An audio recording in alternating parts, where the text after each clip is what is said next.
The Star Trek convention. I didn't get to play this for you yesterday. The Star Trek convention, much like the Star Wars convention, and I mean, you know, we know what that sounded like. What's your favorite character on Star Trek? I would have to say Data from Next Generation. Why is that? Well, because of his uniqueness, trying to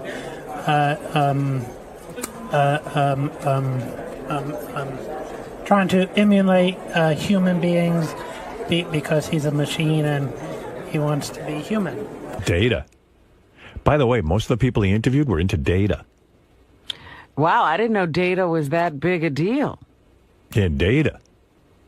Data's the robot dude. Artie probably doesn't even know who Data is. No idea. You didn't do the Next Generation. No. I don't think he did the first generation. You didn't ever. You're not a Star Trek guy. Not at all. Not at all. Not at all, no. Data.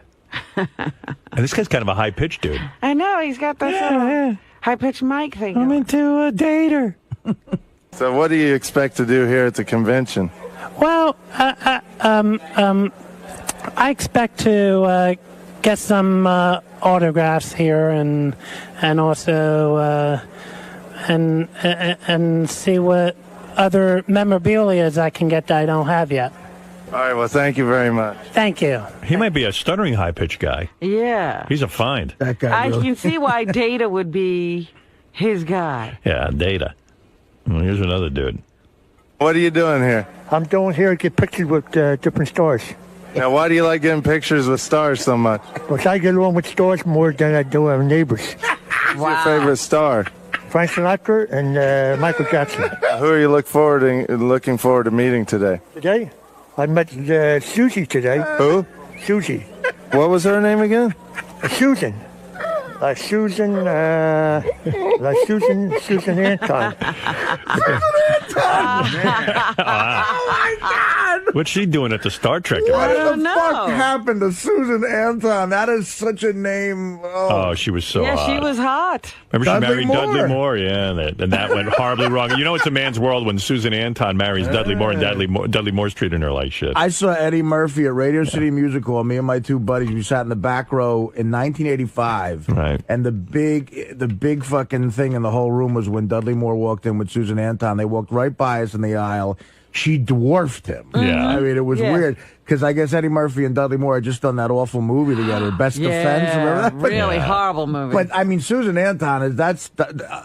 First of all, can we get that guy to sit in on the news? Yes. We have his info, that guy. Susan,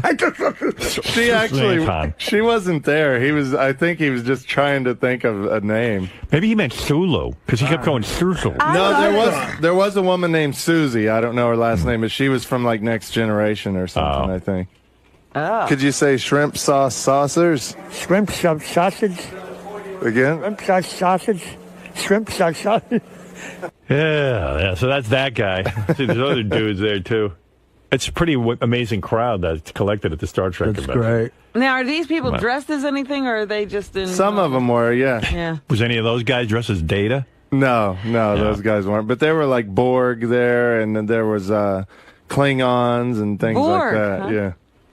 It's a weird move, like the guys who decide to come in costume and dress up as a Borg. And then there's guys who just disrespect it and don't show up in costume. Then you feel like an asshole for being in a costume. Well, I was in a costume. I What felt were you like wearing? an asshole. Well, we got to do something that's not copywritten on Howard TV. So Right. I just had like a generic silver spacesuit with pointy Oh, ears so you were just a spaceman. and sunglasses. You created your own character. Yeah. Yeah, that's not cool. For Howard TV, you can't dress up as Data? That's bullshit. no. Of course you can. I mean, there's weird rules. Just to be safe, we got something that I think was you could have bent that plain. one. I don't see a huge lawsuit. Don't they sell Data costumes? Yeah. Yeah. I you don't can know. wear it. That's bullshit. Sometimes our guys think they're lawyers and Right. They're don't know always what the fuck they're doing. overthinking things. Yeah. Well, I mean, they did get me to look like an idiot, so that mission was accomplished. I like Richard's legal advice. There's weird rules. Yeah. This guy knew the show, huh? Yeah, the Lisp guy. Hi, Howard. I don't mind meeting all them girls you got with the big chest. I'm so jealous, Howard. You got all the girls with the big boobs. You love big boobies? Oh, yeah. Now, what about, do you know Robin Quivers? Yeah, Clippers. Oh, Clippers. Oh, my God. She's a knockout. What do you think of Robin Quivers? She's nice. She's got big boobs. Yeah. I don't know how big. I've never seen them. What would you do to Robin's boobs? I don't know. It's hard to say. Say, Robin, you sure are sexy. Robin, you are sexy. You sure are sexy, Robin. So who all have you met from the Stern Show? Jackie the Joke Man, Stuttering John, Robin Gibbons, Baba Bowie. Baba Bowie. Baba Bowie. I could see Fred playing that one now. Baba Bowie. And who? Baba Bowie. Baba Bowie. Baba Bowie. How was Baba Bowie? Nice. Baba Bowie.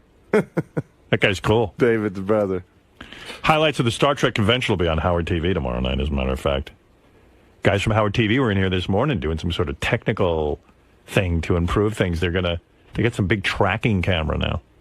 Oh, really? That moved? Yeah, Scott DePace was saying it's really hard to have stationary cameras on a show that's so moving. He needs to sweep the studio. So I see. They got one of those things coming in. What's your name? Paul. I've been going to conventions in Philly since I was in my teens. I've been trekking many, many years. So what's so great about Star Trek? The stuff they have out now, like the tricorders and all other stuff, the gear, all the inventions they're making up now. Oh, my God. This is a nightmare. Maybe you ought to go there and meet a guy. This sounds like you went to a hospital. Oh, this is for guys terrible. with head injuries. What are you trying to say, Robin? What's the matter? You wouldn't date a Trekkie? Oh, dear. On TV, Next Generation, like Beam Me Up, Scotty, and stuff like that. The transporter, all that stuff is really cool. And do you ever fantasize that you're a Star Trek character? Data's my favorite. Data. He's a good Data character. Jean-Luc Picard is cool. He says number one, engage.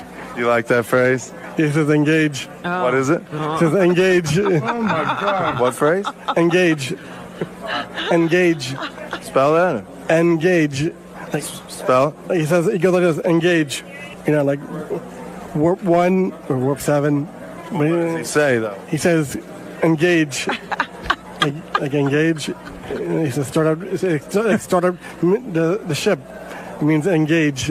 And he moves his finger. Yeah, Captain Picard moves his finger. He says engage. And you like that? Yeah. Do it again to make sure we got it on camera. It says engage. This is who's in the audience, I guess. And can you imagine the cruise? Oh, I was just going to say that. Star Trek cruise? Star Trek cruise. You realize it's just you, that guy, and an ocean. Oh. I get along with all these people, though, because I've been going to these kind of conventions, too. I go to, the horror movie ones. I can believe that. So I relate to, all these people. We understand that. Oh, yeah. No one thought you were any different.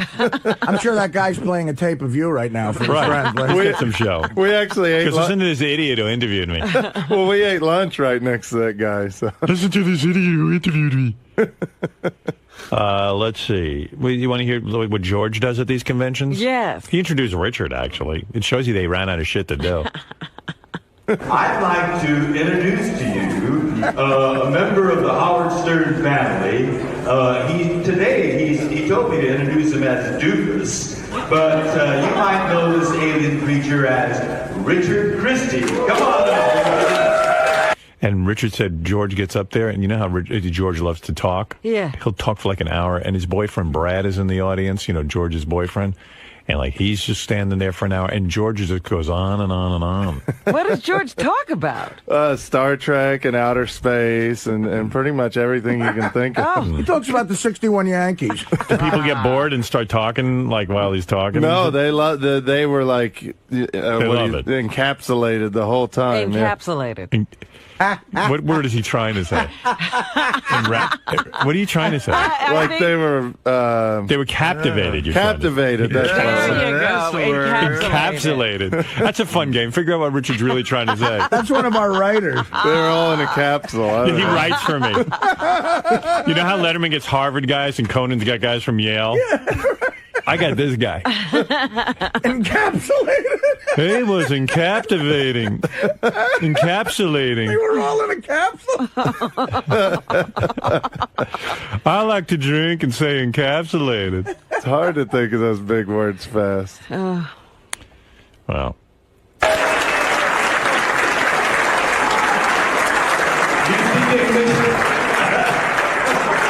Did you say stuff?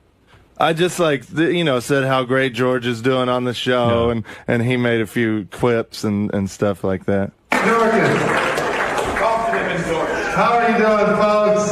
This right here is the best addition ever to the Howard Stern Show. The nicest, sweetest guy ever, and one of the funniest people I've ever met in my life. And we all love George, and he's done such a great job. Well, it's a mutual admiration society, but I don't want to embarrass him by telling him I love Richard, because it has a whole different connotation on the Howard Stern Show. George has seen a lot of me on this show. I have seen all of Richard, unadored, and believe me, it is a sight to behold. Well, thank you, George. Oh, I didn't mean it that way. Oh my! Yours, not mine. George mixing it up. Oh, he's in his element. What a great night in show business. I love when George thinks he's pretty good. Oh my, no, not mine, yours. You? We were like Abbott and Costello. Yeah, you were his straight man. Yeah. I think all of this being on the Howard Stern Show and everyone telling him he's funny, he's really thinking he's funny these days. He's going crazy. I don't know. I think he's funny no matter what he says with that voice. So you told me earlier your favorite band is Air Supply. Why is Air Supply your favorite band? Because they sing all love songs. My favorite is All Out of Love, Making Love Out of Nothing at All. I've seen Barry Manilow, too. Barry Manilow is going to be at the World Covid Center September the 8th. He's another favorite of mine. He recently had a hip replacement. He just came back from a hip replacement. He's going to shake it on the stage. Thank you. Take care, okay? Have a great day. Thank you. Are these retarded people? So That's you found what I'm retarded? saying. No. They emptied a hospital. No, that's like a normal not guy. a retarded These are guy. people who love Star Trek. I got him. Scott Baio. I'm here to talk to Howard Stern about my new show, Scott Baio's 45 and Single, on VH1. Haven't seen Howard in about 13 years. Kind of excited. Kind of not. Well, you're bringing some exciting things. He loves reality TV, really? and he loves hearing about chicks you've hooked up with. So it's a good combo. So he'll enjoy the show if he hasn't seen it already, and it'll be fun. All right, we'll see you inside, Scott. Scott Baio is here, boy. I can't wait to talk about this guy's life. This kid was on Happy Days as a young kid and really good-looking kid, and now he's 45. He was lucky because the show was already a hit when they brought him on, right? Yes. I mean, he just walked into a winning franchise and got to stay there till the very end and got a spinoff and everything. This guy is legendary in Hollywood. You talk about a poon hound. I always say he must stand at the door to show business. He found out where it was. We say he got Pam Anderson in her prime. Oh, before she was Pam Anderson. Let me applaud you and your life. Yeah. Good for you, man. Good. Let me shake your hand. Let me smell your hand. Oh, wait a minute. This is There you too... are. Anthony Mastramaro says hello. Yes. How you doing? Good. And I have Scott? to say hello to Barbara Lee and Barbara Bimmel. I'm done.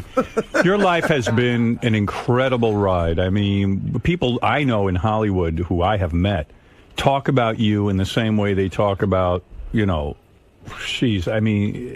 talk about Warren Beatty? Yeah, I guess so. But but the way you do it, you even fly under the radar. I mean, you were the guy. You not only have an incredible eye for talent.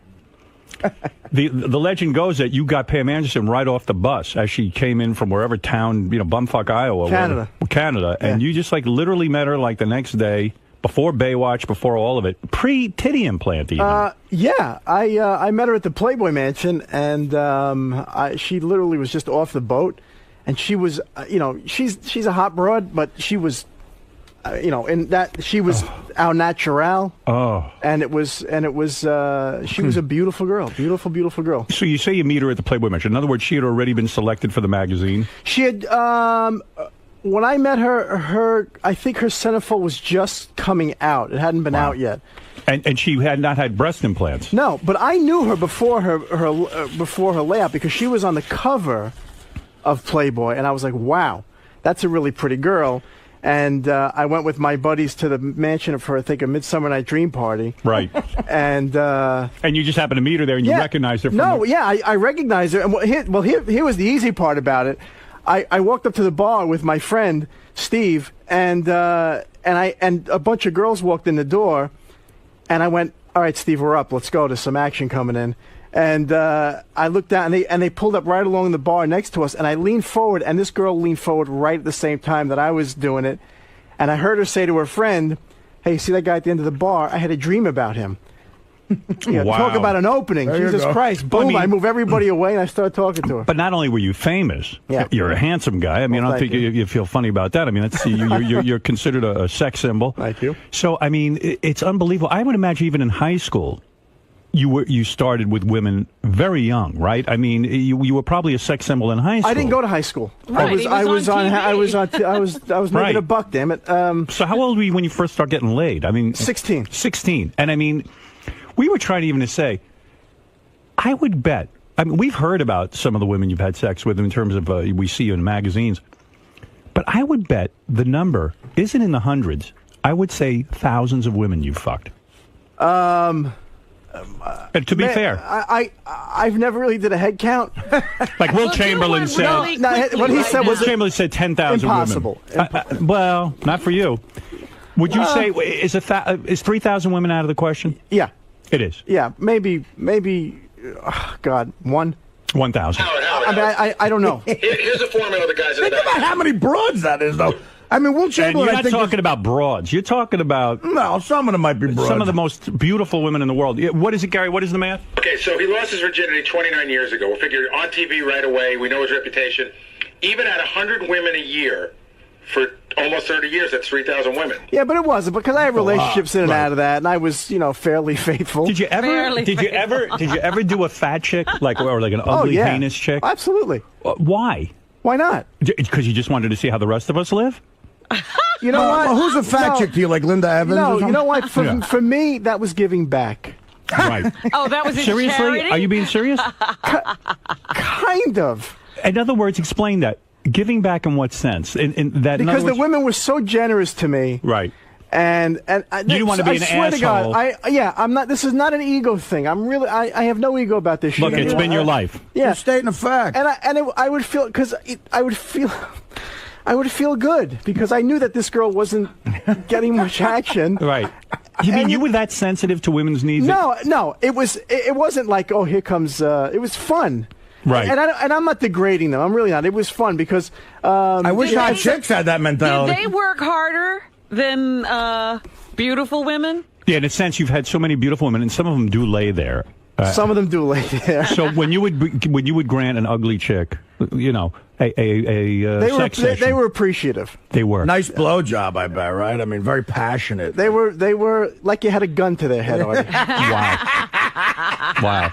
That's a great way to describe. How many Playboy playmates do you figure you've had relations with? He does know this number. I did a head count on that. I think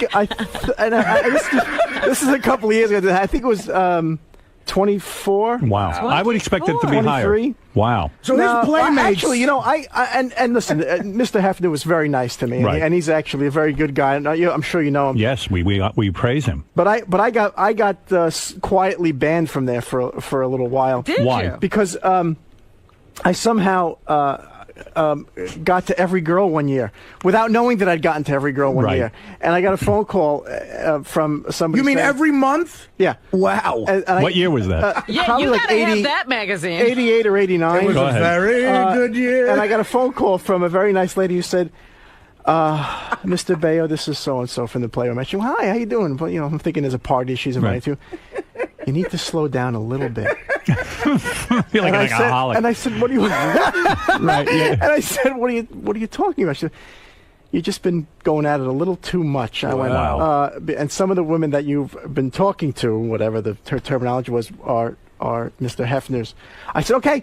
She said, so why don't you take it easy for a little while? I'm not coming. Okay, fine, sorry. In other words, she was saying some of these are Mr. Hefner's girls that he fucks, and you're interfering. I didn't know. She wasn't very specific as to what he was doing with them. But do women expect a lot from you sexually, in the sense that you have such a reputation as a lover? Do you have like women who just are waiting to get their socks blown? I've heard about you and I can't wait. I mean, is it that intense? Okay. Here's a story. Okay. I was at a Playboy party, right, and I was standing at the bar getting a drink, and one of the butlers walked over to me, and he says, he said, I got to tell you, I never really got you. I said, what are you talking about? He said, I never understood why you get so many women. Right. And I said, okay, great. Leave me alone. Yeah. He says, now I get it.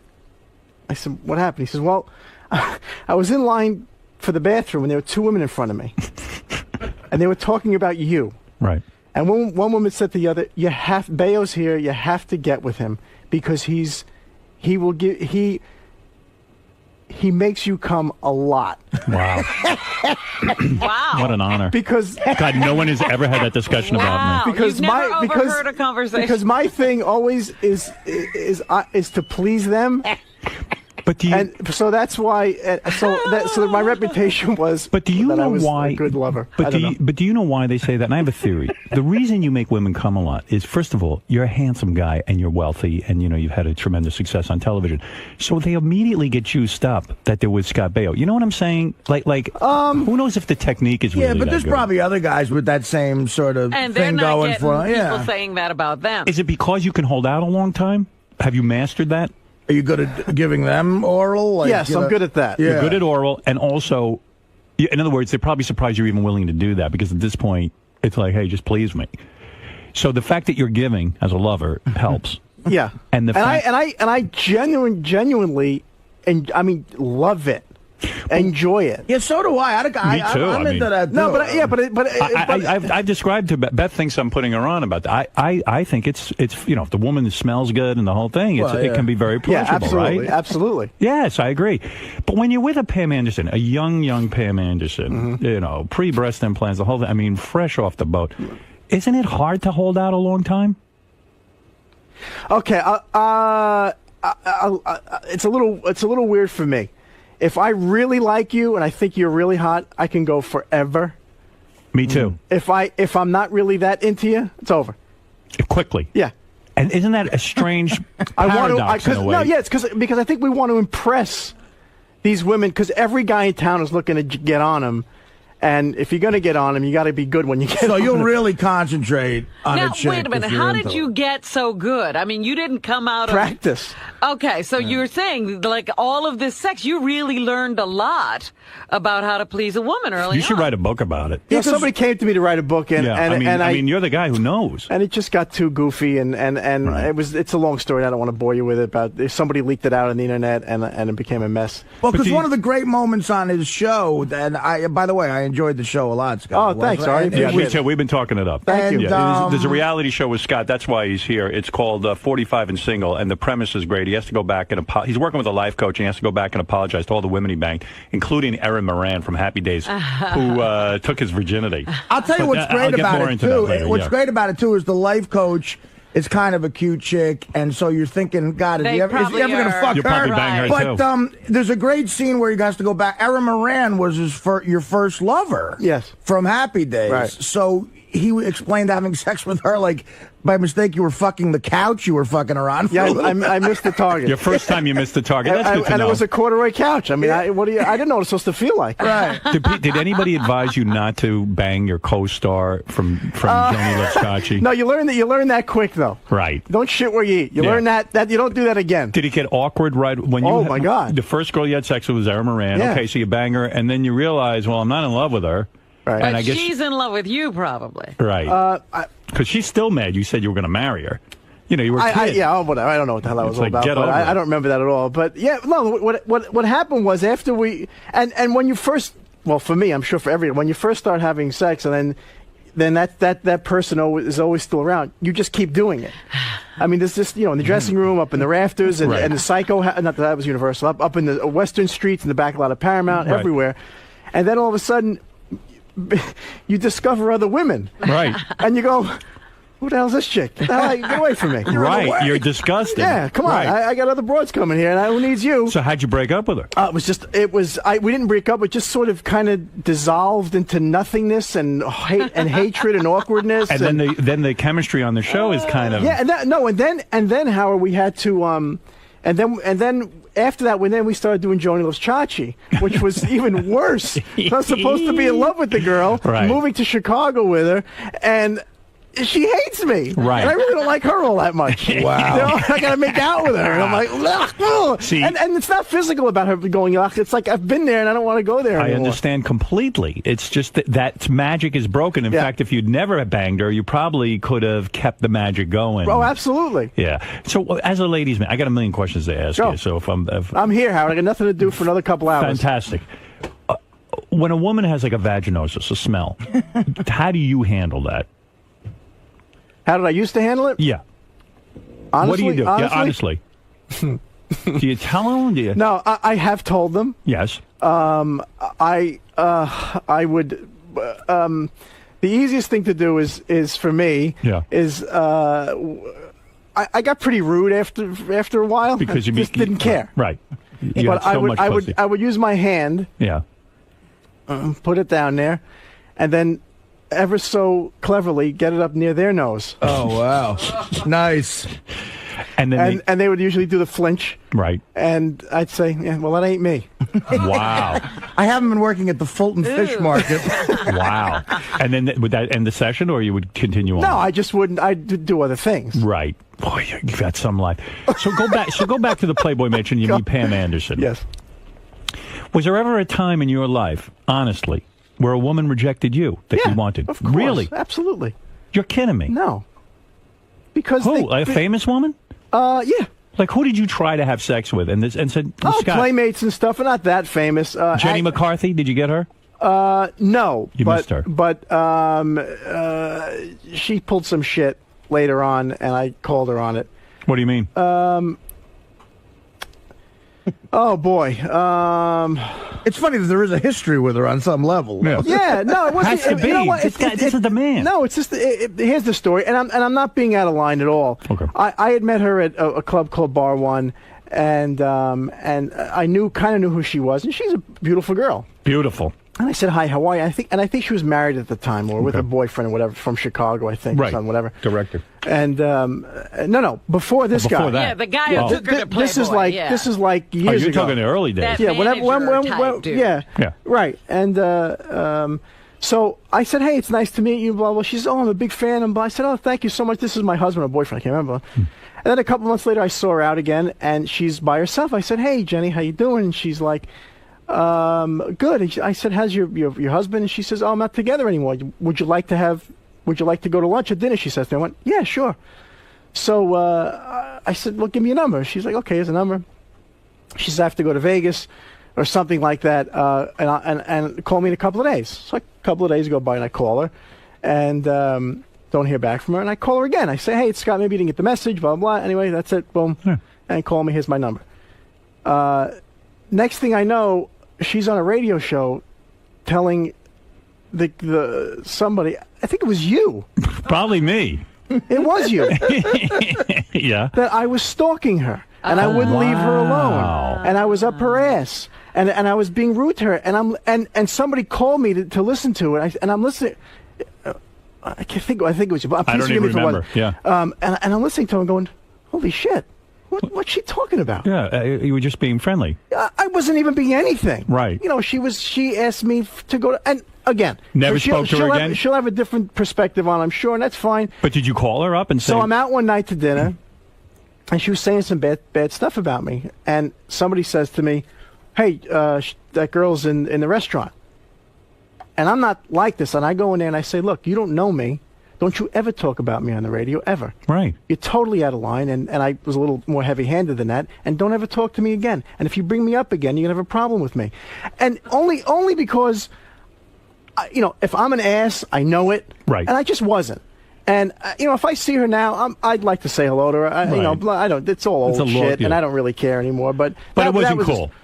It just wasn't. It was uncalled for. I thought you were going to say, like, when you brought your finger up to her face, she got really pissed off at you. That never happened. No. So you missed that one. So with Pam Anderson, how long does it take before you get in her pants? I mean, are you so... Well, okay, here's, for me, if I like you, I'll wait, I'll try to wait for a month. Because that's hot. Well, because... like with somebody like Pamela, with somebody like Heather or Nicolette, oh my goodness, you forget about those two. Well, I didn't even get up to that yet. I just instinctively knew that every guy was looking to, be with these women, and the obvious thing was, hey, baby, let's top of the sack. And I always. But you would finger them on the first date. If I could. Right. But I would always be respectful, and I would, and I'll give you this. It's so funny because with Nicolette, who was actually an okay. Nicolette Sheridan, gorgeous girl. And I mean, you had her when she was gorgeous. She's, yeah. Right. And I waited like just a month and a half, and we were driving in a limo somewhere, going to some party, and I didn't even kiss her. Right. Nothing. Wow. And we were in the back of the limo, and I had a glass of vodka, and I really can't drink, so I got a little loopy. Right. And I said, can I ask you a question? She says, sure. I said, can I kiss you? And she went, well, what are you waiting for? Right. So it worked. How many girls' virginities have you taken? That I don't know. You have no idea? Probably none. You think Nicolette Sheridan's you had? No. No. God, no. And Heather Locklear. Did you ever worry at a time that if your reputation became too great as a ladies' man, that women would almost take pride in rejecting you? That's what I was getting to earlier. Yes. It was a game. It could be a backlash. It was a game to knock me down. Nev Campbell used to go around saying, I never did Scott Baio. like almost like a badge of honor. Like really? A badge of courage. Oh, but I don't think she's attractive. There you go. So you didn't want her? Yeah. Exactly. Definitely not your type, I would say. No. You definitely have a type. I'm kidding. I don't even know her. That's right. So Pam Anderson. So after Aaron Moran, the floodgates are open. Exactly. Playboy Mansion. Heather Locklear in her prime. Yeah. Yeah. Oy vey. The thing about Heather is she's a beautiful girl, but have you ever talked to her? Yes. Of course. She's a great chick. She's just what you see is what you get. Why not marry her? Because she was the first love of my life, and not Pam Anderson. No. Heather, I was insane for. I mean, I was 21 years old, though, Howard. I mean, and I was thinking about marrying her, but I was a child. Right. You knew enough to say, hey, I'm too young. I proposed to her, and she turned me down. Because she was too young. Yeah, she was smart. Did you have every race of women? Have you had blacks? You've had it all. Asian? Asian, not that many Asian. No. But you've had Asian. Yeah. You've gone there. It kind of smells like bamboo, but yeah. It's a American Indian? Yes. Wow. Jews? Yeah. Exotic. Wow. Here's an interesting question. How many girls do you think you've shared with Tommy Lee? The ones that we know about? We know about two, but it seems like maybe he follows you. He follows you, yeah. Thankfully. Which is good. I've heard that, like there are women not on this list. Tori Spelling. You've had sex with her, right? You never had her? No. Or are you just saying that? No, I know her, but I never You never had sex. did? No. Okay. What is it, Gary? I just remembered something. I wonder Have women ever offered to pay you for sex? It's great that you have to even think about that. No, I don't think so. Like a woman comes up and says, hey, look, Scott, I'm not famous. They didn't have to pay me. No, but if someone came up to you and said, look, maybe I'm not the most attractive woman in the world. I'm a wealthy woman. I want to be with you. No. No. Plus, Howard, we'd go out with our friends, and excuse the expression, we'd go ugly early. Right. And that's an easy night. Talk to me about that, going ugly early. Because, in other words, you'd say, hey, I'm tired of hanging around all night trying to get the hot ones. Who is this gang of guys you're with? Playing these the guy in the shows, my buddy Steve Cuccio, the other guy in the all show, those guys. Johnny V, yeah. Johnny Vinoco. That's the gang. Yeah, and another guy in there at the time, and that was. But look, I know guys who really hate you. I know guys who hate you just because they even say it's not fair. I know. I agree. You even hate you. Yeah, I do. You do. See, but on the show, this is interesting too because again, Johnny V is one of those guys that is sort of like he's like he referred to him as like a wingman. You're getting him laid, sort of, right? Like that's been the situation. How, like, what kind of hot chicks has he gotten because of you? Is it extraordinary? Like, okay, I'll tell you how the Johnny V thing works. Yeah. Because I'm curious about this. Because he wants to hang with you. Well, I mean, look, this guy, Johnny V seems like a nice guy, but he's not. He's a little bit, you know. But you got to remember, this is back in my heyday. It's a little different now. You know, I can't go picking up 20-year-old broads in a bar anymore. Yes, you can, but you don't have who needs the aggravation? Right. But Johnny's whole thing was, and I heard him say this to women: "You want Scott, you got to go through me." Wow. And I would just laugh, and I go, "Okay." You've done threesomes. You've done all of that. Yeah. What is it, Gary? I just remember. I totally blocked this out, but I just remember this. Scott's one of a handful of celebrities that actually called me years ago to scream at me. Do you remember calling me to yell at me? Why? It was right after the Aaron Moran interview. Oh, and Aaron Moran said that you had a little dick. And it was like West Coast time, so it was like 11:30 in the office. Somebody said, Scott Baio's on the phone. I do remember And you yelled that. at me. You were, you go, that fucking bitch. You were so angry. You probably don't remember, but you were really angry. Gary, you know what? You sure it was me? Positive. I remember you. It just doesn't sound like me, but you maybe somebody called and pretended to be Scott. Howard, I'm almost positive it was him, but I remember it was right. It was the Aaron Moran thing. I go under the notion I really don't care what you say about me as long as you say my name right. I mean, it might have been. Maybe I was hungover. Listen, there are tons of people who have to talk to you. We're here to celebrate Scott's new show. Let me just say this plug. Thank you. 45 and Single. Scott Baio, 45 and Single. I've seen it, already seen it. It's a lot of fun, the show. Sunday nights at 10:30 on VH1. Yeah, I can't wait for the next one, and that's weird with me in reality TV. Right. It's an excellent show. Big fan. But it's not cool. About the finances. Where's where does the money come from? Oh, please, Happy Days. Whose money? Your money. Oh, are you kidding me? Happy Days and Joni Loves Chachi. Boom, you're done. Joni Loves Chachi didn't last that Charles in Charge. Charles in Charge syndication. Are you worth over $100 million? To be the money. No. Are you worth $50 million? $100 million? Are you worth $50 million? No. $20 million. Something. You're a millionaire, right? Yeah. Okay. I got money. In other words, I'm comfortable. You're not sitting and worrying about your next paycheck. No. Robin, listen, I did a lot. I didn't stop working from the time I was 14 to like 37. Yeah, but we don't see you that much now. And then from 37 to like 36 to like 40, all I did was direct. Oh, okay. See, I don't know. No, I understand. No, I make a buck. But you directed sitcoms, Scott? Yeah, I There's did. a lot of money in that, man. Yeah, Absolutely. Right? And you're also forgetting Foxes and Bugsy Malone. Well, those were 100 years ago. But I did a series with Dick Van Dyke for a couple of years. I did another series prior to that. He's a good actor. Thing. I had a lot Josh, you're on the air. Prescription medicine. Yeah. Howard, how you doing? Right. Yeah. Okay.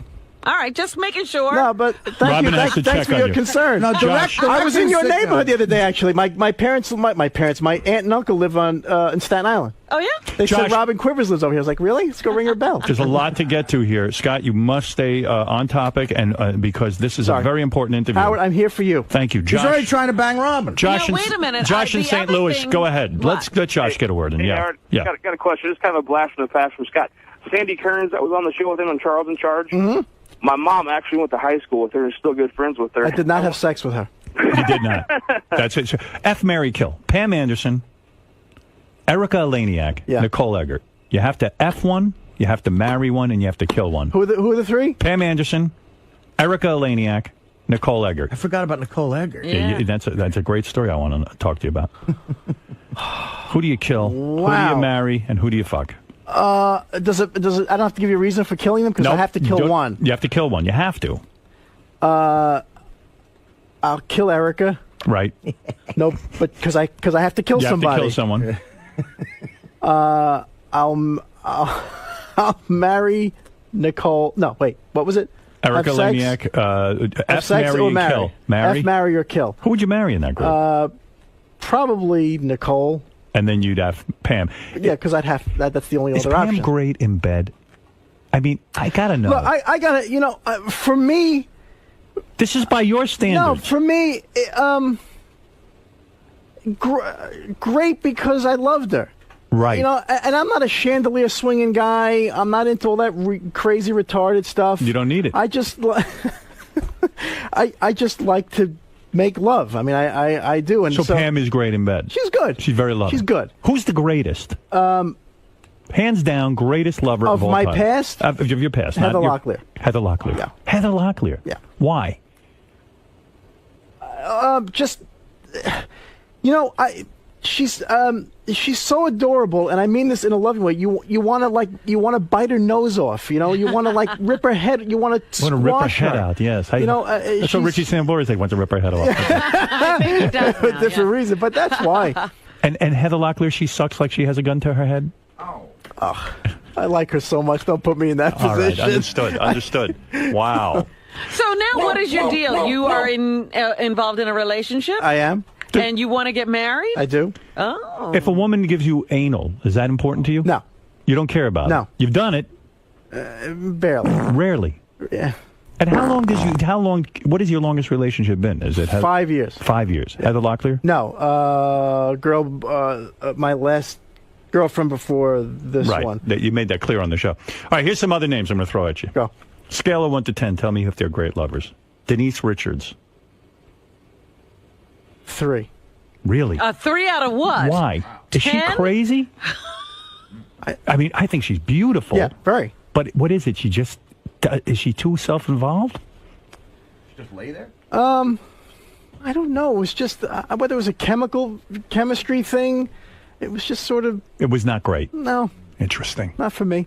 Wow. Brooke Shields. I never slept with her. But you fooled around. No, I never laid a glove on her. Really? Never. Why? Because when I was hanging out with her, she was 16. I see. Too young. Yeah. Beverly D'Angelo. Great. 9, 10. Great. Great.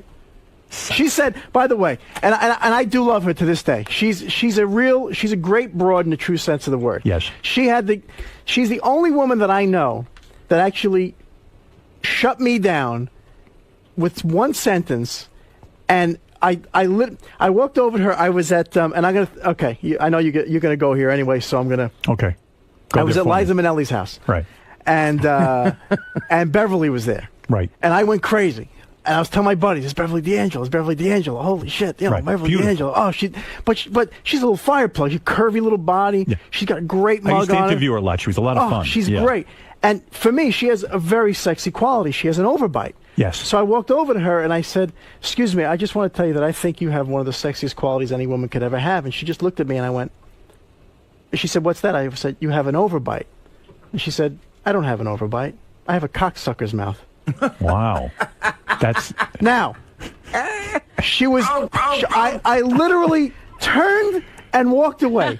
She shut me up. That's what Robin always says.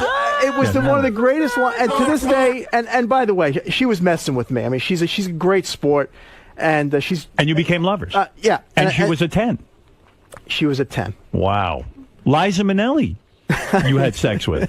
She said she wanted. With Liza Minnelli? Yes. Shut up. No, but Scott, he went to. Didn't she say to you, "I want your baby"? You're an Italian. You're good looking. I want your baby. Not in those words, but yeah, it was. She wanted to procreate. And, why do it with her? Were you sexually attracted to her, or was it because Liza Minnelli? Because it's Liza Minnelli. But I got to tell you something. On a scale of 1 to 10 as a lover? 7. 7. Why? Because when I met her, she was, I think, 49. Right. Whoa. Is that the oldest woman you ever did? No. No. Somebody in their 50s, but that was years And they were ago. still hot? Yeah. Okay. But Liza's body was insane. Really? Insane. Because she was a dancer? Yep. Back then? It was. I'm telling you, a great body. Was it crazy kind of thing? I mean, she seems like she's a little wild. Little loopy. A little loopy. Like maybe. It was unique. Was it only one time? 2 times? 2 times in the same night, or on 2 different occasions? 2 different occasions. It was Wow. unique. It was. I bet Liza ate your ass. No. No? No. Still friendly with her, or you don't really? No, not really. No. I mean, if I see her, I'll give her a hug and a kiss. I bet and you that's she it. remembers you doing her. I'll tell you that. But She probably liked it. But I got to tell you, in all honesty, I don't know if you ever met her. She is truly nice woman. She's fantastic to hang out with. She's got so many stories. She's constantly singing. She's entertaining on a fun level. But how do you break it off with Liza Minnelli? What's the Scott Baio technique? In other words, like she probably was into it and said, "I want more." How do you get away without her hating you? I just said this is not long term for me, and I'd like to just I don't want you to get mad at me because I'll just probably slowly pull away and you'll and get she pissed off at me. Yeah. Wow. Yeah, because there's a lot of ways. There's 50 ways to leave your lover, whatever the hell that song is. You don't call, or you just tell them buzz off or whatever. Did you have bad breakups with some of these people, or was it always? Were you able to break up well so that you? You know what the funny thing, Robin, is? Honest to God, I'd say almost all of them left me. Really? Yeah. Wow. Because they get tired. They want a commitment. Yeah. Who has eaten Scott Baio's ass? I bet you Heather has. She got a 10. I can't answer the question. Well, that's how you get a 10. Some dirty hooker in Vegas. No kidding. Scale of 1 to 10, still going through the list. Go. Half Pint, Melissa Gilbert, Little House on the Prairie. And how old was she at the time? I don't remember. I'm really bad with ages and stuff. She's a sexy woman. She was a 10. A 10. She's very loving, I think. She's. So I just talked to her before I came to. I speak to her once in a while. Yeah, she's great. She's a great girl. I like her. I know her forever. She was doing Little House when I was doing Happy Days back in the mid '70s. You even had Christy McNichol. I not all the way. Not all the way. No. I didn't even know that she liked dudes. I was going to say, doesn't she like girls? I mean, that's how good looking this guy is. This is what a ladies' man he is. Maybe I turned her the other way. I don't know. I mean, I can't even begin to tell you. Now, on the TV show, of course, Scott Baio is 45 and single. I believe it was Julie McCullough who said that you were the first guy she ever demanded an AIDS test from. She was worried about that. No, she got her first AIDS test because of you. Right. Because I cheated on her so much. What about STDs? How do you avoid those? I always wore protection. Right. And I don't know. I got lucky. With all this, you've never had a kid, right? No. Wow. That's unusual, too. That would have slowed him down. Most of you guys get caught. No, I have many tricks for I had many tricks to avoid that. Really? Why did you turn down the film Top Gun that made Tom Cruise such a big star? This is hilarious. Yeah. I was doing it. I can't remember what the hell I was doing an interview for, and a guy says, "What do you regret in your career?" I went, I turned down Top Gun. You're too busy with the pussy. I was joking. Right. Oh, you were joking. joking. Total joke. Oh. I said, and then somebody asked me. Different movie. Somebody asked me, maybe a better movie. Probably. I'm not a big Top Gun fan. That's right. I'd have had Kelly McGillis in 2 seconds. Yeah. There wouldn't have been any problem there. Any woman ever tell you she was pregnant? One. And she aborted? No. This is gotta be early '90s. I had broken up with her 6 months prior, and she told me she was pregnant. I said, "How pregnant are you?" She said, 4 months, and I did the math. But I panicked for a minute, and I went, "Wait a minute." What did I throw my sperm at you? Right. Did you come pick it up? I said, you're lying this and that and blah, blah, blah. Don't ever call me again. Bang, right. And that was it. Nicolette Sheridan has, James Wood says, the best ass he's ever seen on a woman. Amazing ass. Amazing. He showered with her one night. Wasn't that what he told us? Yeah, something like that. Sylvester Stallone says she's the best ass in Hollywood. Oh, he said it too. Yeah. Everyone says it. Great ass. How long did it take you to get into her pants? I waited like a month and a half. And then when you wait the month and a half. Amazing. Amazing sex. Yeah. I can't imagine. Do you ever get any of these famous broads together with another famous broad and they have a threesome with you? No, but that's actually a really good idea. Yeah, how could you not? I mean, what's with you? Because that's not my thing. Wow. I don't. Two girls getting it on does absolutely nothing for me. Recently, you said on as early as yesterday that you saw Kelly Ripa topless on a beach. Well, yeah. Everything happens to you. I was in Hawaii, and her daughter wanted to breastfeed and pulled her top aside, and I just happened to be standing there. I went, oh, okay. She's an attractive woman. She's adorable. Adorable. Yeah, I like Kelly. How's the nips? It was all good. Great Everything nips. was terrific. Yep. Nice. She was terrific. Attractive, Christ. great little body. You know, it's an amazing life. And, you know, when I look at this TV show and I see that you're 45 and you've never been married, I understand. Not many guys, you know, you're only as good as your options. I mean, you've got options up the wazoo. Right. I mean, it's pretty incredible. And so it's been difficult for you to stop the merry-go-round, so to speak. Well, I wanted to ask one question back to the getting kicked out of Playboy. How do you get back in? You blow half. You get on your hands and you grovel. You've never had gay sex. Can I come back and play? Scott, you've never had gay sex. No. Never. No. Men No, must proposition you. No, very, very rarely. Really? Very rarely. Yeah. Surprised. No. Let's not even kid around like that. Yeah, no. I just got to know. I got to ask the questions. I'm sorry, Artie. I got to know. But no, you know, I tell you the reason I've never been married. Getting back to what you said earlier, Howard, was because it was so easy for me. And again, not an ego thing. It's just anybody on Quasimodo on television's getting laid. Right. And then take a guy like you who's good looking. It's going to be endless poontang. So if any woman gave me any aggravation, I was like, what? Goodbye. That's right. So I didn't want to hear it. Now, did your mother ever say, "But Scott, I want grandkids"? What are you doing? My mother was actually very sort of quiet about it. My father, who just passed away in March. Sorry to hear that. Thank you. His thing was I would go over to his house and he had a subscription to Playboy. And he'd come downstairs and he'd open the magazine and he'd go, "You know her?" "Yeah, Dad." "Good." And then next month, "You know her?" "No, I haven't met her yet. She's nice."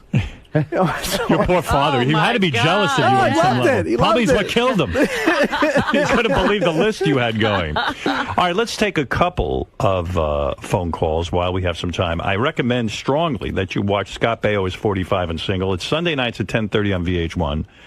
It's an amazing life. It really is. And, you know, I don't get the impression that you're bragging. I get the impression that you're a guy who's lived it and you're willing to share the dream with all of us and tell us about it. Thank you. I mean, how many of us could imagine what it would have been like to get a grateful Pam Anderson? I mean, someone who's, you know, really at the beginning of her career. Yeah. I mean, it's one thing to get her now. It's another thing to get her even before she became the icon. I got her Baywatch. Did you ever videotape? Did you ever get into any of that? No. How did you get her in Baywatch? There was a wardrobe lady that was going to do Baywatch from Charles in Charge, and I said, "Hey, here's my girl's picture. To bring it over there." Wow. And then she brought it to the casting people, and they wanted to see her. And did she change after she got Baywatch? You know what happened, honestly, Howard? She was really a naturally beautiful woman, natural large breasts, and just a stunning body. And and I don't know, maybe a year and a half into the relationship, and I don't know what happened. She came home and said, she started hanging out with some people. And she came home and said, "I think I'm going to get my breasts done." And I literally said, "Smaller?" And she said, "No." And I went, "Oh shit! Oh, I got a problem." And I somehow instinctively knew that it was over. Because she was getting breast implants, you knew the relationship would end. Because I knew that something had gotten to her. Right. And I didn't know what it was exactly, and I knew that something changed in her. Oh, Christ. But nice you're right. It's nice call on the music. After a while having that many women, this is a silly question, but my director did bring it up to me earlier. He said, at some level, does it get boring? Well, Howard, yes. Does it really? Does it get boring? No. Strange girls never get boring. Right. You know, there's that line in The Devil's Advocate, that first walk into a strange girl's bedroom, you'll have that for the rest of eternity. It's a pretty cool thing. But what happened was I just got very jaded. And certain things didn't do anything for me anymore. Like? My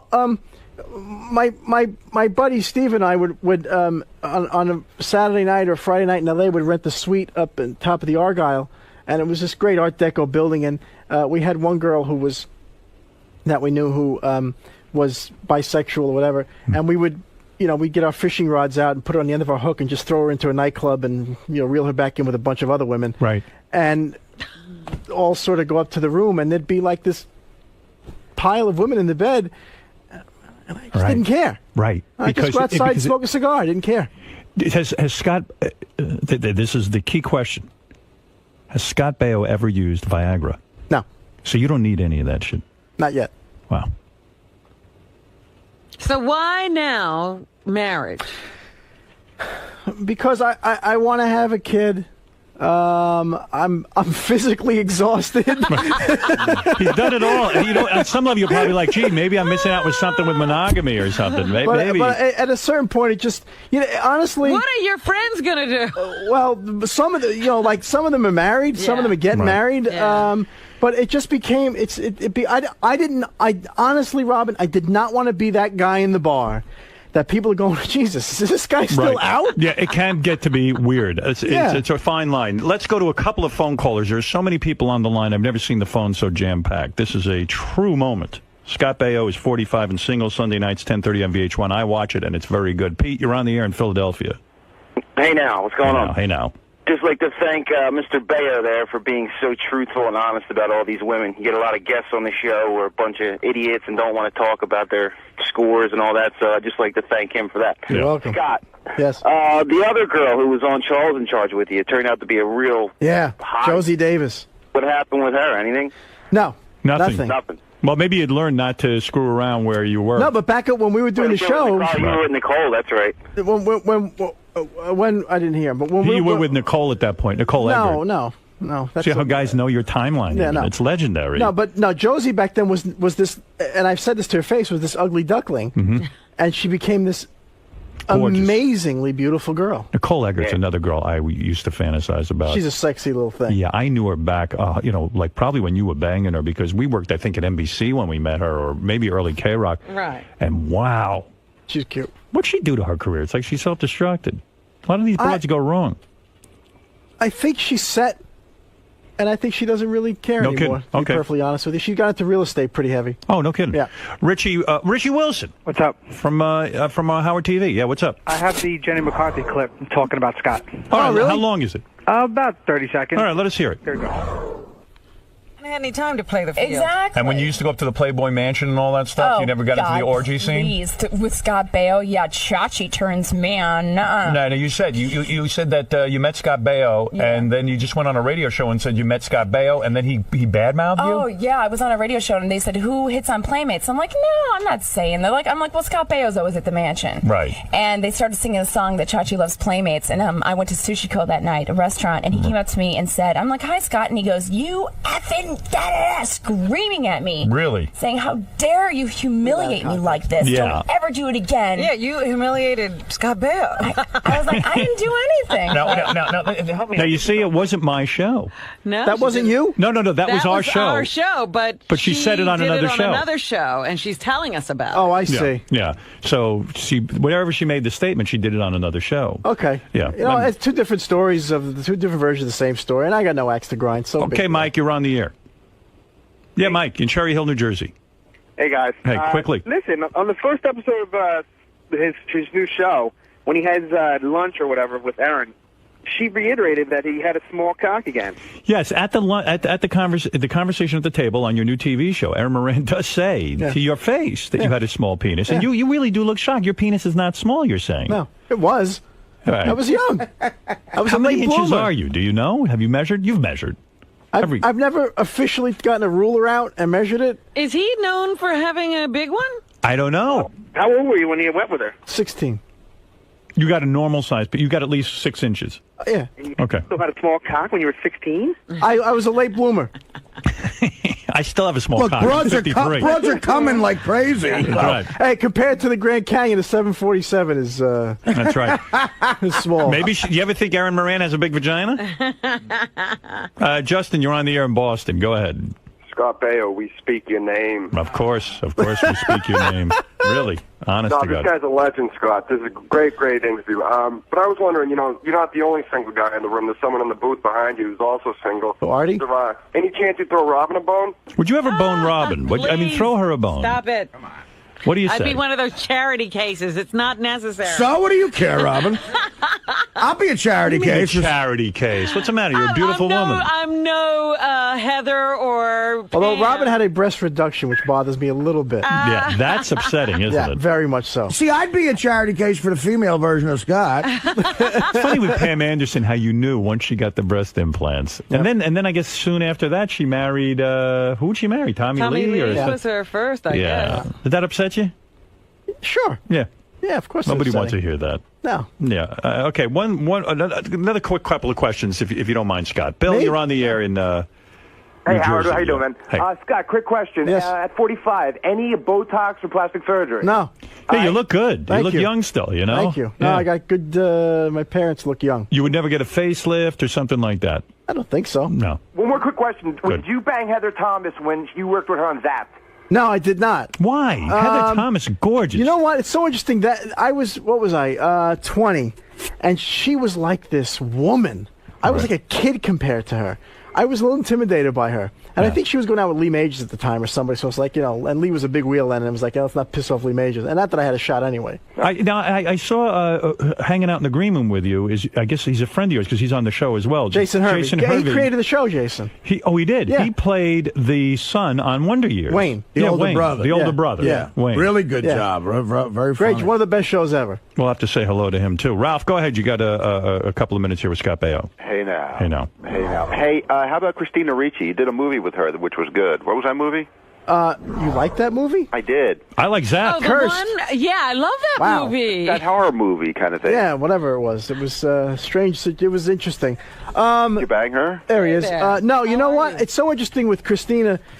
I everybody told you that she was like this little goth girl. Right. And I walked on the set, and she was absolutely lovely. She couldn't have been sweeter. A great girl, very smart. So I was very glad to hang out with her for a couple of weeks or whatever it was. Jason Hervey. Hello. I don't think America. Hello. Hey. Did we lose Ralph? Jason, how you doing? Good. Always enjoyed the Wonder Years, Thank you and very I understand you are the brains behind the new Scott Baio show. Well, I don't know. Define brains. You're the guy who came up with the idea. Yes. That's right. What is it, Gary? We always have, whenever we see a celebrity, we always, get the research machine in motion. So the first thing I have is, Jason, are you still married? Yes. Jason married to a porn star, so there's some pictures of his wife there for you. Let me take a look. You're married to a porn star. Now, why do you get upset when that's said? When that's said? Oh, no, I'm not. Whoa, hot too. Is that a problem? Now you know why I'm still married. Wow, but is it hard? Have you ever watched her movies? No. She's not working anymore. I mean, no, Robin. She's busy with our kids. Look at her. Look at does she still have the big balloons? I mean, wow. Where would they? You came in here, man. Holy shit! No kidding. How long you been married? Actually 9 years. Now, how are you going to explain to the kids that mom was a porn star? That's a tough discussion to have, isn't it? I'm not. I don't think we're gonna have that one anytime soon. Right. There are a couple of very graphic ones here I'm showing, but Oh, boy, dear. no kidding. Oh dear. Man, you're a wild man. By the way, a friend of mine, Johnny Ferrato, says to say hello. Yes, to you. Johnny's the man. Well, And then, Howard, the second thing I gave is that article that you have right in front of you. Yeah, so whatever happened with this? This is what is this? I don't even understand It's this. basically What is it? when Fred Savage was 16 and Jason were 20, they were sued by a stylist on the show saying that they were sexually harassing her. It looked like Fred was doing more of the talking, but apparently Jason was groping and simulating sex. That's that's the accusation. I was simulating sex. They said you were simulating sex. Can you give me a demonstration of how do you simulate? I could do that for sex? you. I could. I just was walking around dry humping the air or something. That's what the article says. You are a man of controversy. It could have been Dan Lauria. My business partner, Eric Bischoff, controversy creates cash. Were your parents upset when you married a porn star? Were they like, hey, what are you doing? No. They met not her. at They all. understood that was a business decision for her? Great girl, wonderful, mother of my kids. Right. Family loves her. It is what it is. Scott, you're friendly with her? She's lovely. She's a sweet girl. She And you really never is. put the moves on her? Sometimes you can't control yourself. I did accidentally. Well, no, my penis has no control. Has total control of me. And you've had sex with married women, I assume, right? Probably. Yes. But listen, you're going to stay away from Jason's wife. You know what? I had a question for Scott. Yes. You seem He like has been asking to go out to dinner a lot lately. I have. Well, that's a move. You gotta be that careful. I'd want him around my girl. That's right. That's second right. season I had on the guys show. like that, but you seem like an intelligent guy. You know. Really? Well, yeah. You do, I mean, you do. You seem seem. very like a. I mean, you seem like a smart guy. Was there ever a problem with like these chicks being a little too vapid for you? Like, I don't know. Okay, I'm speaking out of turn. I'll give Pam Anderson seems a little dopey. I'll give you a story. You know. Have time for a story? Yeah. It's a true story. I met this girl. You don't know her. She was a 15 on a scale of 10. She blew all these girls away. Wow. She was a knockout. She was about 23, 4, 5 years old, and I was driving with her on Laurel Canyon. And Lay Lady Lay came on the radio. Right. I haven't seen this girl for a couple of months. Name is Dylan Tone. And I said, "Oh wow, I haven't heard this song in so long. I love this song." She turns to me. She says, "Who is this?" And I said, "It's Bob Dylan." She says, "Who's that?" And I said, "Get ready for this." this." I said, "Wait, who's Bob Dylan?" She goes, "Oh, no, I know who he is. He used to play with the Who, right?" On my life, I stopped the car. I said, "Get out." Good for you. And she got out. Right. And I never saw her again. I didn't give a shit how she got home. She was too stupid, and she's probably still trying to get home. That's how stupid she was. But is Pam Anderson a smart girl? Because I don't know. I don't know her How that about well, this? but- Pamela is a savvy girl. Right. She's not necessarily world smart, but she's very, very street smart girl. And fun. Oh, all right. She's fun. Yeah. Yeah. She's fun. You married your wife in '98, the porn star, but she didn't quit porn till 2000. What are you talking about? I'm telling you the timeline, for real. No, that's your timeline is completely I'm completely off. wrong? You're Too completely bad. off. That would have been a much Maybe better story. What are you kidding me, Howard? Movies came out after that. Yeah. Is sex better with a porn star? I mean, you've had both. Yeah, I've had both. Howard, I'm still married. 9 years, man. What about you, Scott? You ever do a porn star? Yes. You have? Yeah. You weren't afraid? Of disease? Yeah, you know, I'd be a little afraid. Yeah, I was very afraid. But you did I it. had to go down the road. Was it great? It was great. Have you ever paid But I felt like I was in a movie the whole time. I felt like she was acting. It was weird. Right. Yeah, that's the hard thing, though, right? Because you have to think, well, is But he's she... in love and all that. But, this was just a thing. Hey, Howard. Did you... What? I'm sitting here reading. Richard just gave me Angel Heart's bio. Uh-oh. It's you know what? It's a tough read. Oh, boy. I don't want to hear it. The guy's married now. He's the mother of his kids. No, you know, I'm going to skip it. Good. Shut the fuck up. Don't believe everything you read, too. Well, listen, she was a porno star. You fell in love, and she's hot. She's great. She's great. We're still married a decade later, man. That's amazing. Listen. It really is. To be married 10 years? To anyone. No, that's what's amazing. Yeah. That is. Forget who it is. And she's a good woman. Great woman. She's Great good. woman. She's good to their kids. Did you ever have to pay for sex? No, but I have. You have? Yeah. I'm sure, but why? Why would Because I you had do to. that? I was at a chicken ranch. No, Andy, you went down to the chicken ranch. No, Andy got a deal on it. Yeah. Andy got a And I deal, got a deal on on it. You got a deal on it. You paid He less. negotiated. Wait a second. Why would you go to the chicken ranch? Because I figured you got to do everything in life before you settle down and get married. And it was just something that I was always, you heard about it, and it was intriguing. How to me, was the sex? Sucked. It was horrible. Yeah. Why? Because it was passionless. No, it was an absolute robot. And she didn't even get excited that you were a famous guy. And I didn't really No, that's ask how he her. got the deal. how much did he pay? I paid $130. It was $300. Wow. I got $130 I in my got pocket. $130 in my pocket. That's all you're getting. Okay. Good for you. No wonder she didn't put out. You weren't paying top. Oh, I didn't care. That's right. You got it on sale. What do you Another expect? $170. You get the moans and the groans. Let's talk to Ralph again. Ralph, go ahead quickly. Hey, now, a couple more things. So, Scott, you were around when there were a lot of hot chicks in Hollywood. I mean, would you say there's not that many hot chicks out there anymore? I mean, you were like, classic ones like Pam and Heather Locklear. I mean, but now, right? There's not. Yeah, that I mean, many. now the big ones are Nicole Richie and Lindsay Lohan. Those Well, not girls as aren't. hot. They're not in the as hot. caliber of what we're talking about. No, with but what you had. Hillary Duff, I think, is a little dull. Yeah. Britney Spears, when she was prime. not, Never got shaving to her do head. her. You didn't get to do her. No. I would like to have, but Yeah. no.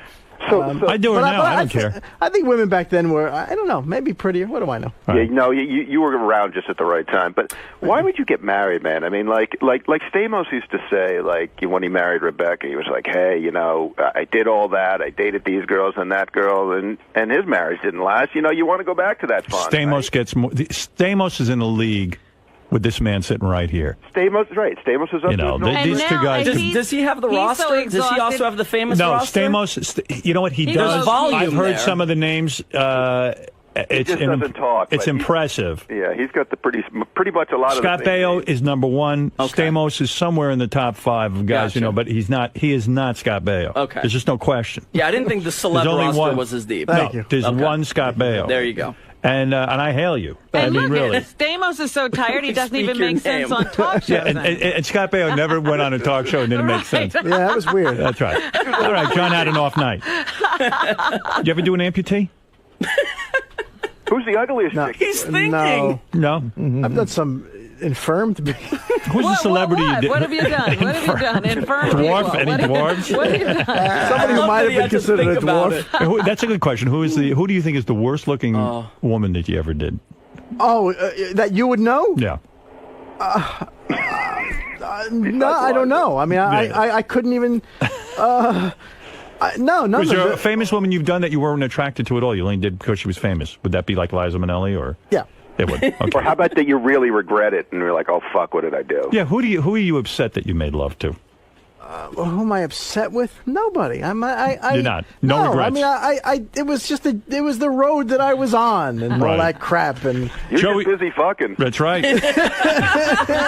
You went down a road and you embraced it. I've only had one stalker only one girl wig out, 2 girls wig out of me, but just one showed up to my house late night and that was it. For the porn star, but that was it. Right. Screaming at my gate, let me in. I was like, Well, you did have one that stole some jewelry, though. I did have one steal some jewelry. When you're married to a porn star, will she ever bring home other girls for you? Because they, porn stars have she doesn't. No, bummer. It's totally no. That means she loves you. Yes. Oh my That God. means she loves you. She doesn't want you falling in love no with someone funky else. stuff. I understand that. That's pretty interesting. Jason, do you have a huge cock? Do you have to have a huge cock to marry a porn star? Yeah. Do you have a huge cock?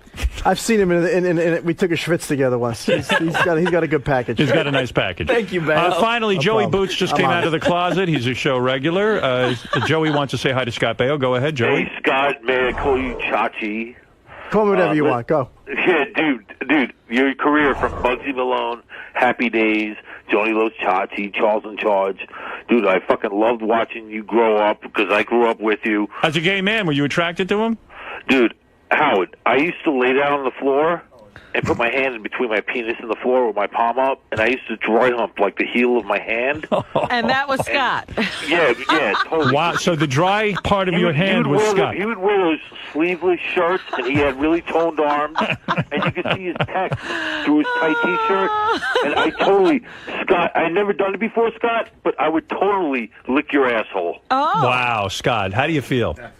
That's a compliment. All you can say is thank you. I feel very special. Did you ever meet Carmen Electra? Sorry? Carmen Electra. No. How'd you miss her? Do you know her? I don't. She came in another way. Yeah. What bus did she get On a off that you different missed boat, it? exactly. He wasn't at the station I think that I met her day. once, and She got off in Compton. There's not much left. I think she was going out with what's his name, the basketball guy. Rodman. Yeah. James Rodman. Who needed him up your ass? You're not kidding. Literally. Well, let me tell you something. You are Anna Nicole Smith never, right? No, but it was rumored that her baby was mine. Oh, stop it. I swear to believe God. it. I still believe that. And I was like, wow. My girlfriend was like, do you know her? I'm like, no. It's hard to trust you. I know. It is. That's right. Let me tell you something. You are a terrific guest, and the show is great. Nice job, Jason. You did a real good job on the show. Scott, you do a great job. You're very honest on the show. I like the premise. Well, I have to ask, what's so special about this woman that you're planning to marry? Why is she the one? Why is she the one? Because she's the one that's around now when he's thinking about getting... The wheels No, stop spinning. And you know what? And you got to watch the ending of the show. You don't know if she is the one. But I will tell you. Yeah, that's true. The show kind of leaves it up in the air. Really? Yeah, but I'll tell you about it. She's a great girl. She's an amazing girl.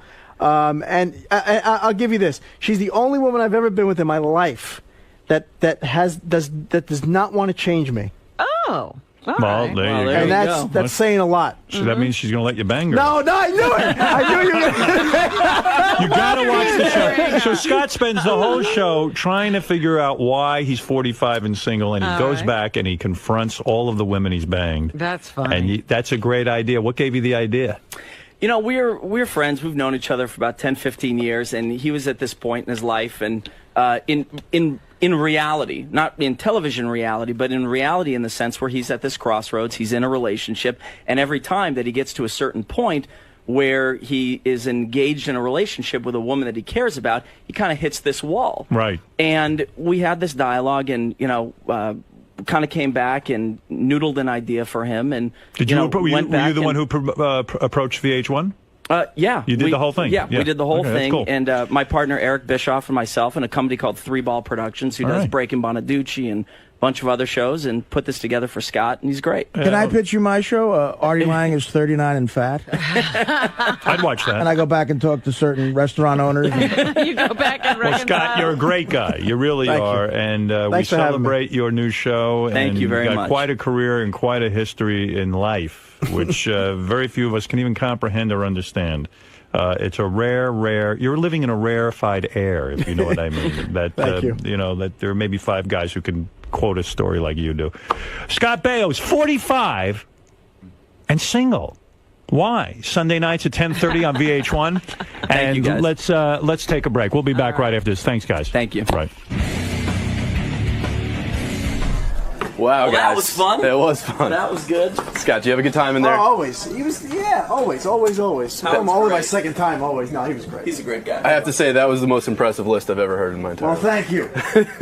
We aim to please. Were you more candid than normal guests because of the premise of your show, or are you normally just okay with? Because you know what? At a certain point, really, who cares? It's my life, and it's out there anyway, and it's fun talking about it, and that's all. A lot of guests come in here really guarded and afraid to talk because they're afraid of backlash from the people they're talking about, and also, that doesn't concern you. I think they're more afraid of Howard. And I didn't really say anything bad about anybody. I'm just telling, versions of stories that I lived. Right, exactly. So. Do you think Howard's maybe making the wrong call, being a married? He's a married man for a while. He's been in a lengthy relationship. Should he try to test the market? I don't know. I have no advice for anybody on any of that stuff. You want to get married, be happy and get married. Either way, you wowed him today, and he loved your interview. Oh, good. So. Well, thanks. All right, man. Praise indeed. Thank you. Good luck with the show. Thanks, man. TV and talked to Howard. It's the first time I actually used bad language on Sirius. Because you guys are old friends. You've been doing the show for a long time now. A long time, but he doesn't have to keep his finger on the red button anymore. So this could be a better interview. I hope so. Watch it. Are you there, you mother? I hope so. All right. Well, good luck today and have fun in there. Thanks a lot. Hey, Leslie West is here. I love this guy. Leslie put out a new mountain album. I told him to come in and promote the damn thing. I saw Leslie at the Beacon. Just past all with the Allman Brothers on at the Crossroads. There he is. There's Leslie. And beat it. Still looks good. Leslie looking better. I always thought Leslie would be dead by now, but Right, he's still he looks running. better. He's still strong and alive and healthy. You look good. Believe it or not, Leslie's my inspiration. I exactly know why you took heroin. How long were you on heroin, Leslie? A long time. How many years? 6 years. 6 years. 6 years. Artie can't say that. Well, no, I'm a pussy. You see, let me explain the points of taking heroin on you. Yeah, go ahead. When you have the sweets afterwards, right, brings your head down. Yeah, no. And then you do know. Yeah, no, I know. I'm sure Artie knows everything. No, I went through all that. But how long? In other words, how long were you for 6 solid years living from like fix to fix type of thing, or did you get clean at all for like a brief time? No. In those 6 years. So wow, so you strung together 6 years of staying on heroin. It's tough to do, isn't it? Did you go through all your money at the time? I mean, if the habit does get expensive. The smart thing I did was all my royalty checks I had sent to my grandfather. Oh. Because I was smart enough. Good idea. So how much a day did you spend on heroin? I don't know. Would you say $500 a day? Probably. Wow. And I was snorting it for most of the time. Did you go to the You needle? did go though? to the needle. Yeah, somebody gave me the brilliant idea once. Well, if you skin pop it, you can use less. Oh. You know, For a day. I heard that too. See, that's what Keith Richards said. Keith Richards said he would only mostly skin pop before he would mainline it. And then, now, what's the difference between skin popping and mainlining? Somebody explained when I went to the rehab hospital and University of Pennsylvania. We're sitting in one of those group meetings, and this guy is talking. He says, "Well, to describe snorting, though, is sort of like taking roller skates. And skin popping is sort of like driving a car. But shooting, it's like taking a motherfucking 747. Well, right away. No, but what is you find, you tie yourself off and you find that vein. You know what I mean? You find that act right. and you put it right into the fucking vein. That. That's mainline. I never did that. Skin pop is you just find some fatty skin. Stick it in your ass anywhere. Right. Wow. Was skin popping better than snorting? Yeah. You well, get for it faster. for a couple of days. Right. And then all of a sudden, But Howard, I came so close to picking up a needle just to see, because I got to the point where I couldn't get high quick enough. Right. And I was frustrated, and I was spending more and more money. You mean because it took time for the drug to work its way through your nose? You get into your system. The euphoria of the first time snorting it was amazing, and I was trying to match that. I feel like I'm in a fucking methadone. No, but somebody told me if you want to match that, unfortunately, you might have to go to a needle. And I'm like, I don't want to tie myself off. And he goes, no, just skin pop it. Just like put it in your ass or on a fatty part. Who tells you this? Your dealer or? Actually, yeah. Yeah.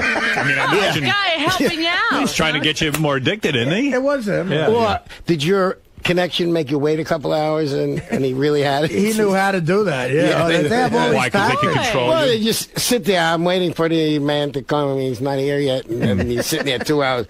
Well, I'll pay anything. Where the fuck is he? It's funny that you'd have 2 hours to wait for your drug dealer, but you can't go for an hour to Dr. Yeah, Avalo. you could see Keith Avalo in that time. And it's 2 hours of torture. Like, and when you go to drive to get it, you're saying, like, any little thing that happens in between me and getting to this guy that most people would find a little aggravating during a day is my version of an avalanche, like 9/11. Like, say I got a flat tire. But why not stockpile a bunch you can't do that? Yeah, there's a theory here. I used to think that. Yeah, like, in other words, you know what you do basically a week?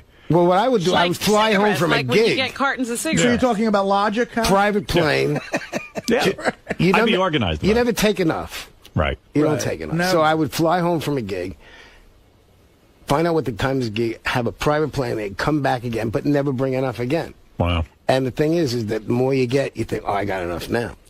And you get so sick when you're... Well, the idea is not that sick. So after time. 6 years, what finally made you get off it? Because I realized that, it's like this or that. You're not You're living. gonna die. You're not alive, right? And how did you get off it? Because, like, Artie had this great pill he could take. I went to a doctor in Milwaukee. It was actually Dolafine, which is a form of methadone. Right. And I was on it for a while because instead of doing what they do, 30-day detox, it's a joke. Right. So I did it. You do it so gradual that you don't feel the actual decline of the dosage. wow. If you want to stop. Well, that's amazing. And you don't get high with that stuff? No. And then, Some people and then do. you only went to this whole thing once, and then you were able to get off it. I didn't want to have that, going back. But you did coke after that and stuff, right? Yeah, but a lot of guys will go detox themselves just to get their habits down. Right. And start again. And believe it or not, the guitar meant more to me than that after a while. Well, thank God for the guitar. Yeah, thank God for great. the guitar. Hey, what were you telling Gary that you did the guitar work on Who's Next? What? The original get the Who's Next remixes. Really? When we went in the studio at the record plant, Pete Townsend's company, Track, they managed us in England. Right. So their manager at the time, Kit Lambert, called me up and said, Pete wants you to play guitar on the Who. I said, he plays guitar. Right. So, why did he want you to play guitar? He didn't want to do overdubs. What does that mean, overdub? In other words, he wanted to play rhythm and me play lead right then and there. Okay. So then he said to me, does Felix play keyboard? Mm-hmm. I said, I think he played a little when he produced Cream. Yeah, maybe. He said, well, have him come down too. And Terrence Stamp, the actor, his brother Chris Stamp was the other manager of the Who. Right. So I go to the record plant and I tell Felix, they want you to play keyboard. Well, his massive ego, he sends his bass amps down there. Right. So I'm in the studio and then John Entwistle walks in and sees Felix's bass amp set up. And he got upset. He says, I'm the fucking bass player. No, Who? What is it? So Felix says to Pete Townsend, he says... Because Felix didn't play the keyboards. He played bass. He played a little keyboard. But I didn't, it didn't dawn on me. So Townsend says to him, John's playing bass. He says, well, make up your mind. I'm a busy man, Felix. I said, well, get the fuck out of here. We thought you were Felix Cavalieri. Oh, from the Rascals. So now I'm like mortified. I said, oh, my. Really? That was a mistake that was made. Well, Cavalieri, Pappalardi is pretty close. Yeah. So wait a second. So you get in the studio. I get in the studio, and we go upstairs to the 6th floor, and he plays the demos of the Who's Next. Which is probably their greatest album, yeah. Baby, Don't You Do It. Isn't Bob O'Reilly on that, too? Yeah. That one I didn't play on, but it's the first time he used that Putney synthesizer. And right. So Jack Douglas was doing the engineering, and then we did the whole album. And how long did you stay there working on it? It was like 3 days. 3 days? That I did. So why are you not credited on the album? Here's what happened. They went back to England. Lynn Johns redid the album, remixed it. Yeah. Then a couple of years later, if you have it here, you'll hear the Who's Next remixes with most stuff that I did.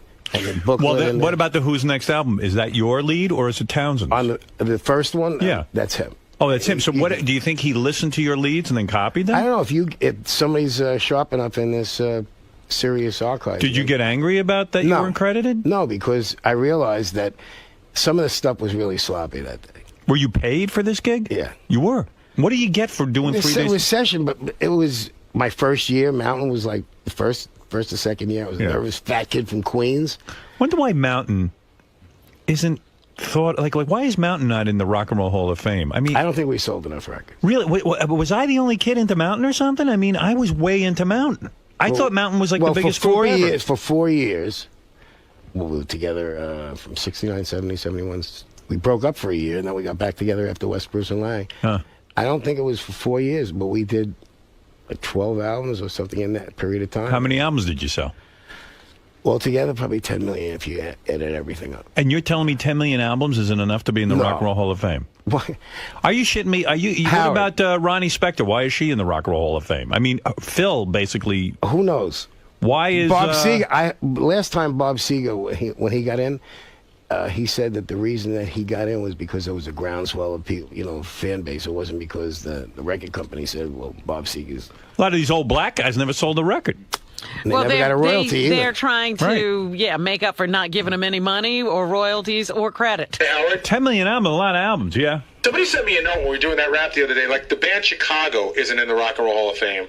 Do you think they should be in? No. How about the Moody Blues aren't in the Rock and Roll Hall of Fame? No, they should be. For a while, Chicago sold so many records, and I don't know what happened. Even their schmaltzy stuff, that's heard all over the place. But wait a second. How come the Moody Blues wouldn't be? Didn't the Moody Blues come out before the Beatles did Sgt. Pepper's? Wasn't that kind of like the start of all that orchestral rock? I think so. Yeah, I mean, and Mountain? No, I think 10 million for how many albums? A lot of albums. Leslie. A lot of albums. And Seeger didn't have enough to where it had to be a groundswell even for Seeger? Well, listen, Seeger sold a lot more than that. I thought he was more of a How many albums has John Cougar Mellencamp sold in his life? He was a big star in the 80s. He is, but I bet he sold about 10 million. For a while, albums. A lot of the groups that got in were on Atlantic Records. Right. Yeah, you're right. I mean, thinking about it, 10 million, that's a lot of albums. I mean, how many could Cougar have sold? 20? Well, I'll give you an example. I did this Night of Guitars tour with Robbie Krieger from The Doors, and we were on the bus, all the guitar players. Right. And somebody said, how many albums have you sold between you? I said, 100 million. I think The Doors sold 90 and we sold 10. Right. The Doors... You talk about a super group now. I mean, the Doors... Are the Doors in the Rock and Roll Hall of Fame? They must be. I made it into the New York, Long Island Hall of Fame last year with Billy Joel. But that's horseshit. You know what? You Billy should be Joel, in the Rock and Roll Hall of Fame. And look, Billy's in the Rock and Roll Hall of Fame. Billy was great that night. He got up and made a speech. He says, the Grateful Dead, the Jefferson Airplane, the Starship. Any group from Long Island could have kicked those groups' asses. I mean, that's right. He was like... Mountain was the killer band of all time. Really great. Really, really great. I remember you told me you used to play some of the stuff in your bedroom to piss your mother off. Yeah, I mean, I loved it. It's exactly the way I sounded, too. Hey, Leslie, when you were saying that with the Who's Next album, the first time they used the Putnam synthesizer, you mean the beginning of like Bob O'Reilly, where it's... that's a Putney synthesizer? Yeah, and the thing is, they plugged it in with those telephone cords that the what was Lily Tomlin's character on Laughing? Oh, which one? Remember that switchboard? Ernestine. The switchboard? Oh, Ernestine. That's Yeah. the way you plugged in the different settings with those kind of plugs. Anthony, you're on the air. Yeah, I know what you're talking about. That's how they used to have them on radio, too. Anthony. Howard. Hey. What's up, man? Hey. Yo, Leslie, I'm like the biggest Who fan you're going to find anywhere. And I'm just looking through the remastered Who's Next record, and I can't find your name on anything. Is there a reason why? Yeah, is Baby Don't You Do It there in the booklet? Are you looking in the Yeah, I'm booklet? looking at Baby Don't You Do It. I don't see your name. Read the booklet. Read it to I'm us. through right now. 'Cause I was like totally surprised to hear that, man. Like, He's got to read the whole little booklet. I got to really read through it. It doesn't say the musicians on the... No, I mean, it says people like Billy Hutton and Nicky Hopkins and stuff like that, but I don't see your name anywhere. The Who's Next remixes. Yeah. The remixed album with all the bonus tracks and everything. It came out like, It's in there? like in the 90s. You've seen it, right? Yeah. Yeah. I have it in my house. I mean, I was so surprised to hear that you were on it. Well, do you have it right there? Yeah, I'm looking at it right now. Where's Baby Don't You Do It? Put it on. Maybe Don't You Do It. All right, hold on a second. Marvin Gaye song. Yeah, Marvin Gaye remix on the remixed CD. You want him to play it? You can. Townsend's on the Want me left. to play this my song? I'll lead play on the this right. Yeah. Yeah, but he's saying it's not credited. It is in there. No, but it has the name Leslie West written on there? Yeah. Where would he find You got your the name? booklet there, dude? Yeah, I'm looking at it right now, man. I don't see Leslie West. Keep going. Read the. I'm trying to find How many pages are in the booklet? Oh, it's a big booklet. It's like the repackaged one they put out. How many pages are in it? They're like 20. All right. What are you saying? He's busting your balls? I don't know. Maybe his... No, I was just totally surprised. I didn't know. He says he doesn't see it. All right, it's there somewhere. Are you his old heroin dealer busting balls again? What do you mean mountains back together? What do you mean? Mountain didn't break up. First of all. Well, no, it says here, it says you put out a new album. We did this. I started doing this, Dylan. It's all Dylan. This is a new album you did now? Well, for the last 2 years, I've been working on all Dylan's. Who's in Mountain? Corky, me, and Richie Scarlett, and Ozzy sang on it. Warren Haynes is on it. Oh, no kidding. What happened was, I started doing it 2 years ago, and I found out last year I had cancer. Oh, yeah. Did you know that? Do you know Leslie's got cancer? No. I don't have it anymore. I'm in remission. And thank What you does that very mean, much. remission? Well, they got it out. What did you have? Prostate, right? No, it was in the bladder. It was from smoking. From smoking. You smoked with your... Yeah. Leslie used I smoked with my his dick, penis. Robert. Right. It's amazing Leslie still walks the planet. Isn't it really? I mean, he was always so unhealthy. You thought it was going to be me, Sam Kinnis, and Dick Cavett was going to Right. No, you're still going strong. I love that about Well, you. you called me, and I guess Dominic must have told you that I had. Yeah, I heard you had cancer, and I got very upset. And Howard calls me up and says, "What happened?" Yeah, what are you doing? I bought it. asshole? I What's the found it in matter the with you? street. Anyway, how I found it was by accident. I went to the doctor to have prostate stones removed. And how they do that? They put a scope in your dick. Oh. While You you're would never- medicated, you're You pre-medicated. still take Viagra? No. I never took Viagra. No, you The used to injection. you used to The inject your injection. penis. Do you still inject your penis? Yeah. You do? Why not? I just thought maybe it works. Yeah. It works. Still works great. But anyway, he goes in there with a scope to measure the stones, and they remove them with a laser. And after about 2 minutes, he's like, "I never mind. Get dressed and come inside." So my fiance Shay is in the office, and he says to her, "We got a problem." She says, "What's the matter?" He says, "He's got cancer. Oh man, it's malignant." Ooh. And I'm saying, and I was really fucked up that day, you know, because he told me, make sure you sedate yourself before you come in. Sedate yourself? Oh, yeah, I took a couple of Xanax. The doctor doesn't sedate you? I want to go to the office fucked up. I didn't want to go in there and start, you know. So... So you're fucked up and he tells you that you have And cancer. I don't really know what it means. It hasn't really kicked in yet. So I said, well, what do we do? He said, well, I'm going to cut it out. You did it right there? No. About a week later. Would you go up your penis to cut it out? I don't know. I was totally out. But it took When you 40 got You out, know where the scar was? Was there a scar? What do you mean? How am I going to see the scar? It's in your bladder. It was in your bladder. No, but how did you get to the go bladder? through your stomach? No, they went through your dick. Your dick. Right, yeah. But you're out. You don't know. My balls ache right now. All right. Well, the point is that can't they get this cancer without going through your dick? It's your fucking dick. Oh, that's why, Artie. I love people You that got to say- go on a diet. This is why I live a healthy lifestyle. You got to avoid your dick getting fucked with. I've already had the catheter, man, and I Right? was there's I something was to be said for the medicated. catheter. You wouldn't have to take so long breaks here. radio. Now, did you put yourself under for that operation too? Did you medicate? No, did you medicate they give you real good stuff. Right. And luckily, it didn't go through the bladder wall. Okay. So he removed it all. Then you have to go for a CAT scan, to find out they got it all like a week later. That's fun. Waiting for that. Yeah, right. That was a so they joy. got it all. So when you say you're in remission, they got it all. And he did you do any chemo No. or radiate? Nothing. Did they check you to see if it comes back? Yeah, every 3 months you have to go for it. So how long has it been gone?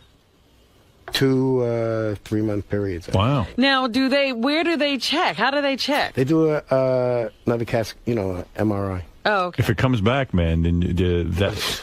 Well, I stopped smoking. That was. Thank God. Yeah, but it's not the cigarettes you smoke today that get you. No, but the point is that when I said to him, he said, "Well, how do you get bladder cancer?" He said to me, "Smoking." I said, Smoking. Really? He said, "Yeah, it's the only." You smoked like a fiend. No, I didn't smoke a pack a day. I didn't smoke a pack a day ever. Really? Never smoked. I always remember you with a cigarette for a while. Well, yeah. I never smoked more than a pack a day. But the thing is that I love. Weren't there a couple of days? When you play guitar, honest. yeah, come on. When you play guitar, aren't you one of those guys that has to light up while you're playing? I take this drug called Chantix that Pfizer makes. It blocks the receptors in your brain because there's more receptors in your brain for nicotine than there is for heroin. Right. And it just took away the craving. After 6 months, you start. I'll tell you what'll take away my craving for cigarettes. Pussy. A fucking pipe up my dick when they're operating and taking out cancer. Wouldn't it be great to be healthy? I would love to be healthy. Hey, really listen, let would me love tell you to be something. healthy. The fact you don't want to hear. I love people that say, "Well, if you're going to get cancer, that's a good one to have." Well, there's no good ones to have, are there? No. Well, prostate Can you seems still to pee? be curable. Yeah. Well, it was when you go. The funniest thing. Let me tell you about prostate cancer, though. I know guys. So it's pretty curable, but they get the operation. It takes them forever for the pee to stop dripping. Yeah. It takes them, because after you pee, it's still dripping. All you have to do is it fucks your sex life up a bit. Just go to the doctor, man. Yeah, you got to go to the doctor. Don't think that there's nothing to it. Just because they cure you doesn't mean you're not left with some, effect. Hey, Ken, you're on the air. One of the first concerts I ever saw was at the Village Theater before it became the Fillmore. With the Who? Doors headlining with the Chambers Brothers and the Vagrants. Yeah, Leslie was in the Vagrants before he was in Mountain. Yeah, so here you are talking about the Doors, but you guys were opening for the Doors way, way, way early. The Vagrants open for the Doors? Yeah. Wow. Boy, that's going way back. Yeah, Does it make you feel weird that like Jim Morrison died? I mean, I'll tell you what makes knew me the feel guy. weird when Mountain played a week after the Doors down in Miami Convention Center. Remember when Jim Morrison exposed himself? Yeah. Right. So I'm on stage with Mountain a week after that. And I remember the cops made a real big deal about it. They arrested him or something.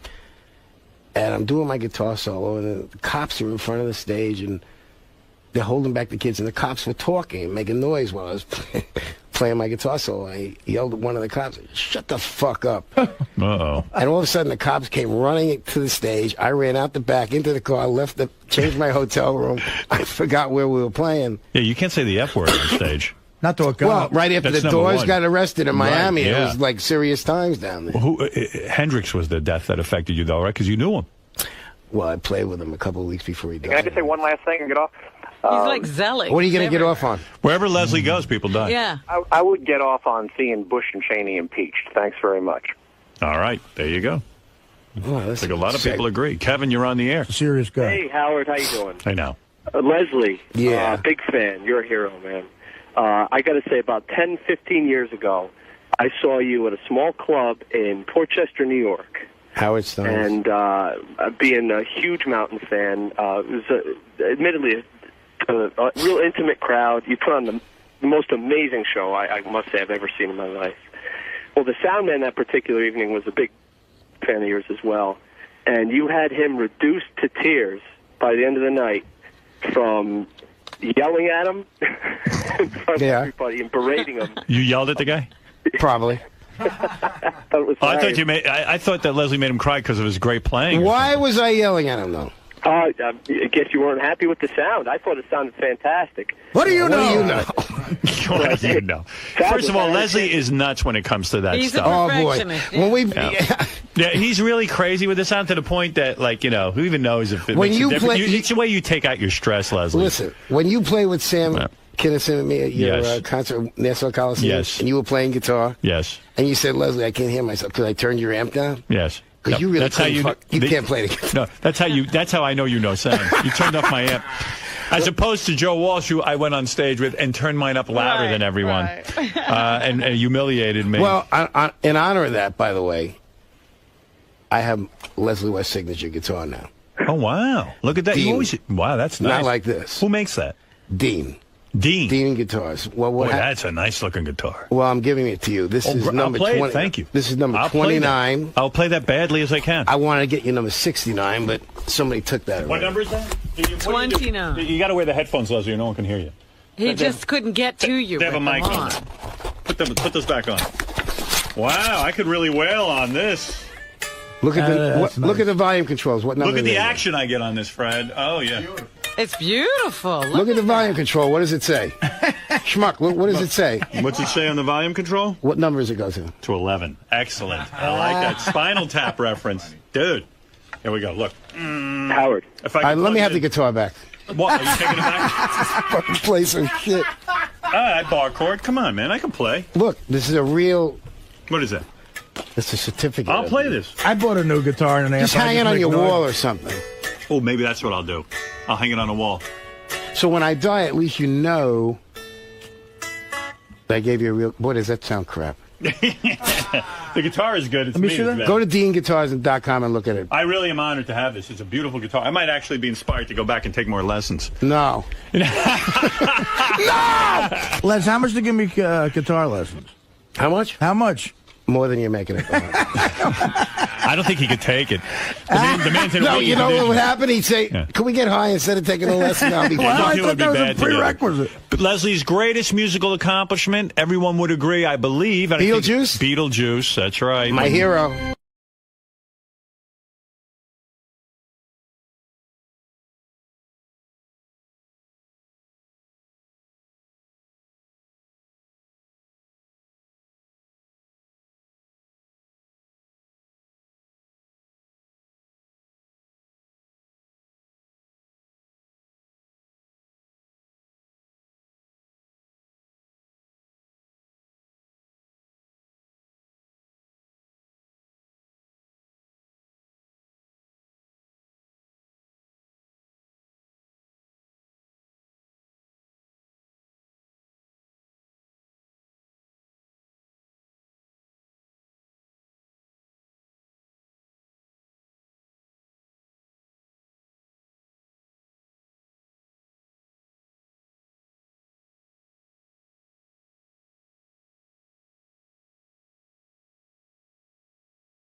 A lot of records, but Should have come out. Everybody knows. the legendary Leslie West, everyone. We'll be back. Robin's going to do news for us in just a minute. And, Hey, what's that crazy lady that calls up your... Blue Iris? No. Crazy Alice? Black woman? Crazy Alice. I've been practicing this. Okay, go ahead. You motherfucking cocksucking dick suckers. Hi, Richard. We'll be back right after these words. Hey, Leslie. So there's a lot of talk about your health from the past and drug use and stuff like that. Yeah, there's a lot of talk of drug use in the past. Right, exactly. Right, Artie, from the past. It's all in the past, man. Everything, all the bad times, all the cancer. Here's why you devil talk. It's a good man. Guitar lessons, 25 grand a week. That's my final offer. Eating lessons. Well, that's just it, Leslie. Howard was trying to see if he'd get Artie to listen to him, because from your perspective, you've been through all of it. Well, he'll get it, Artie. Right? When Artie hits 450 pounds, he'll get it. Do you think though he's on a bad path toward dealing with stuff like prostate cancer, maybe no, with who drugs knows what he's got? All I know is he's enjoying himself. Is he enjoying himself? Is that the main thing? Yes, it appears so. You never know. He's riding the crest of his slump with the devil doing, so that'll kill him. Always good having you down, Thank you Leslie. very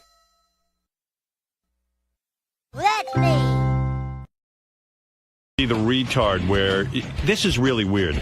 Wendy the retard watches Nightmare on Elm Street like every single day. All the Freddy Krueger movies. And I don't think that's good for her. I don't think, I'm like, I've got normal intelligence, I think. And I get like kind of fucked up in the head over Freddy Krueger after a while. Like, can you imagine what a retarded girl is? What does her brain do with that? And then, Rich, she calls Sal and Richard on the voicemail all the time as Freddy Krueger. She's obsessed with Freddy Krueger. So here's what that sounds like. Yeah, Richard, this is Freddy Krueger again. I'm going to come and get you in your sleep, Richard. I'm going to get you as a pig. I'm going to come and get you in your sleep. I mean, like, She's a fucking sick cunt, I'll tell you. Well, anyway, she's retarded. So the boys did Jack and Rod. This is where they pretend to have a radio show, and they're interviewing this author, and they incorporate the Wendy the retard phone call voicemail. Okay, so here we go. This is Jack and Rod show with a guest, and Wendy the retard calls in as Freddy Krueger. And we're back with the Jack and Rod radio show. I'm Jack Mayoffer. And I'm Rod Stivington. And today is Monster Monday. Let's hear for Carlotta Holton. Great to have you on the phone. Thank you. Give us a brief background on Touching the Dead. Touching the Dead is a collection of 17 short stories based on ethnic superstitions. On the phone, we have an expert on monsters who also happened to play a monster in the movies. Oh. Special guest, say something? Does that ring a bell, Do you have a guess? No, doesn't ring a bell at all. This is Freddy Krueger. That's right. It's Robert Englund from the Nightmare on Elm Street movies. That's Freddy Krueger. Oh, terrific. Are you familiar with Mr. Robert Englund? Absolutely. What are some of the things that fascinate you about Robert Englund? Maybe you can ask him. Well, let's see. I would be very curious as to why you think people have such a fascination with the character and the whole concept. I will get you in your dreams, you faggot. Well, I will get you as a fish. Because what? I'm sorry? I will get you as a pig. Wow, the Loch Ness Monster's been...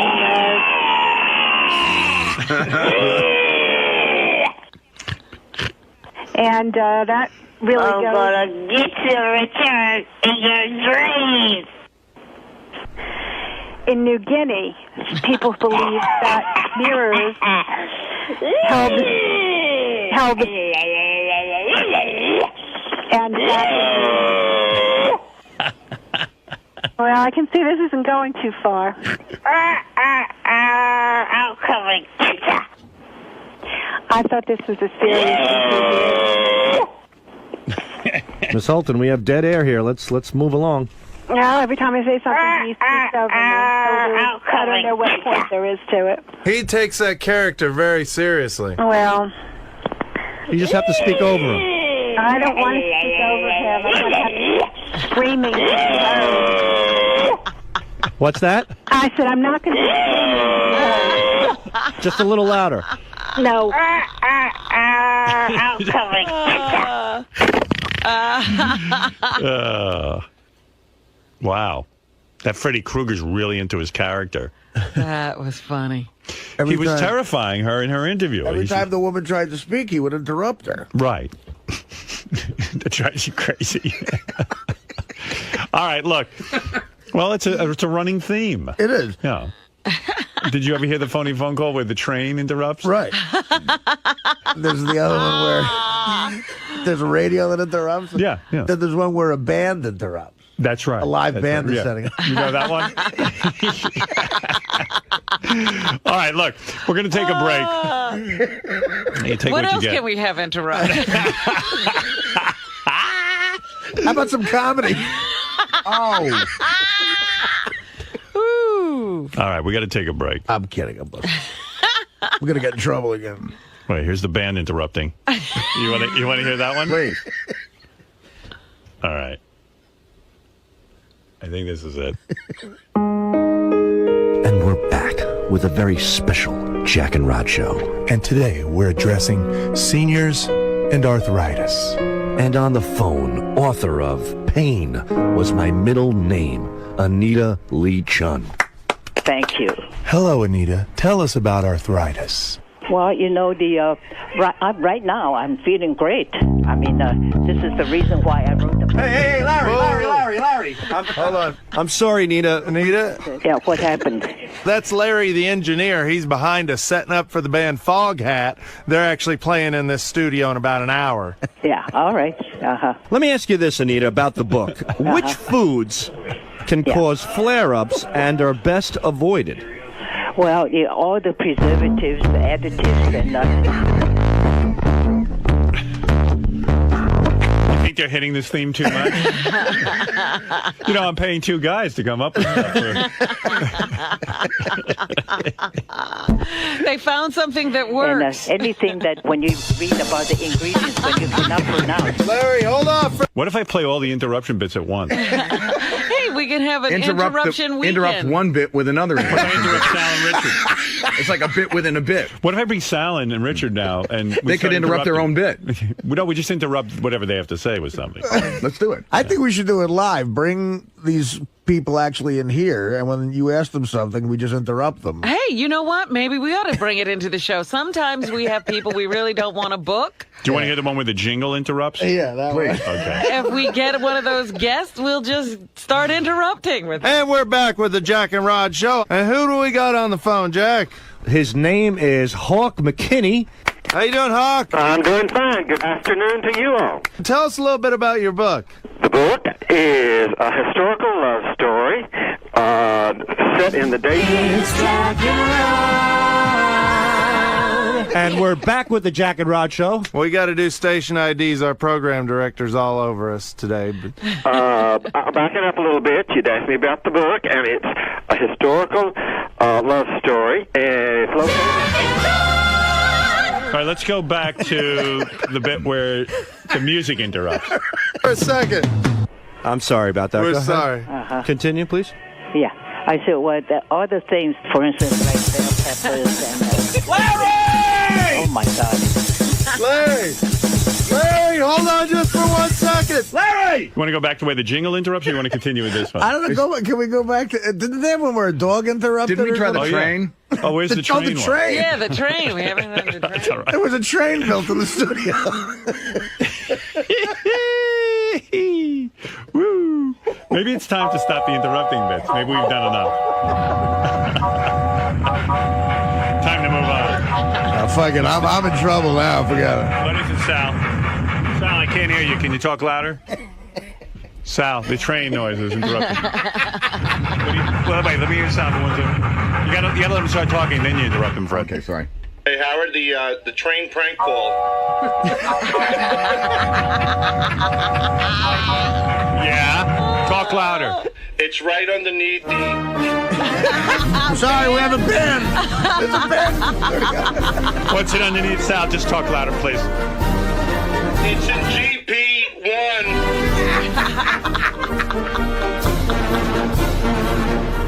Yeah.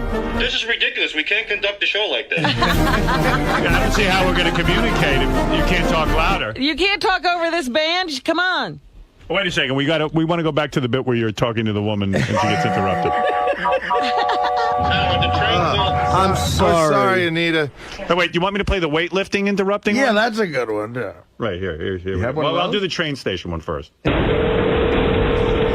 Yellow Pavilion. We back? We've been back, sir. Oh, sorry. Wrong. Yellow Pavilion. Hello. Yes, how are you? Good. I'm at the train station. I'd like to make an order to go, please. You got it. All right. Give me 2. On the side. What? Whoa, what, sir? Did you get that? No, I didn't get anything, sir. 2 what? Okay, I'm just having a tough time hearing you. I'm at the train station. That's okay. Well, there's no problem. There's nothing I can do about that. But 2 what? Okay, let me tell you again. Give me 2 Let interrupt this bit to play the one where We interrupt this bit. where they call the lady at the concert. All right, that was when he was at a concert. Hello? Hello? Hello? I can barely hear you. I'm at a concert now, but I was calling about the utility trailer you got for sale. Yeah, we still haven't. What's that? I can't hear you. Can you tell me about it? It's a 40 by 70-foot trailer that doesn't have sides. Huh? It doesn't have sides. Oh, it has sides? No, it doesn't. Yeah, because we need... Okay, great. It has sides. No, it does not have sides. Oh, it has one side? No, it has no sides. How many? No, none. Hello. Now, hello. Man, they're getting rowdy here. I can't hear you. Hello. I can't hear you. Can you hear me? No. I'm at a rock concert here. Hello. Wait, let's go back to the one where it's the weightlifting interrupting. Good morning, Chief. How are you? Hey, what's happening? What's happening? Me and my old lady were at the gym. We're looking for a bench press. You selling a bench press? No, it's a bearing press. Right, bench press, right? No, it press bearings on it off axles and stuff like that. Oh, it's got ball bearings in it? Good. No. So it's a bearing press. Hold on one second. Spot me, honey. I got my wife on the bench here at the gym. Give me 1 second. I got 225. I think I can do it. All right, Spot baby. me. Here I go. Push it, babe. Push it. No, it's not a bench. It's for animals. That's where the weights start interrupting. Yeah. Just have a whole CD of sound effects. Why not a whole CD of just interrupting bits? Well, I'm waiting for their album. Hey, Sal, are there any more interrupting bits?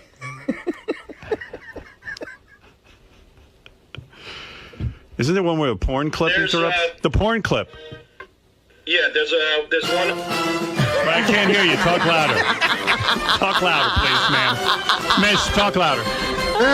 It's the porn clip called... Wait, I'm at the shipyard. Where is the porn clip? Honestly. Shipyard. No, I'm at the shipyard. Wait, we're at a shipyard, so talk louder. Where is the porn clip? I want to hear it. It's an orange, a GP1. Wait a minute, we're at a rock concert. Wait a minute. I'm at the Jane the Americans concert. There's a guy throwing up.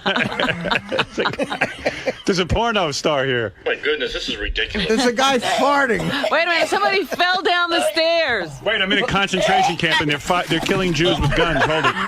You're gonna hear some gun noise, but I'm gonna try and hear you anyway while I'm in the concentration camp. Yeah, there's a firing squad going on. I thought this was going to be a... What page is it on? Wait, they're killing some Jews. Hold on. Speak up, we can't hear you over the Jew killing. I'm at the theater. I'm watching the show Stump. We're watching Stump. Wait, we're watching.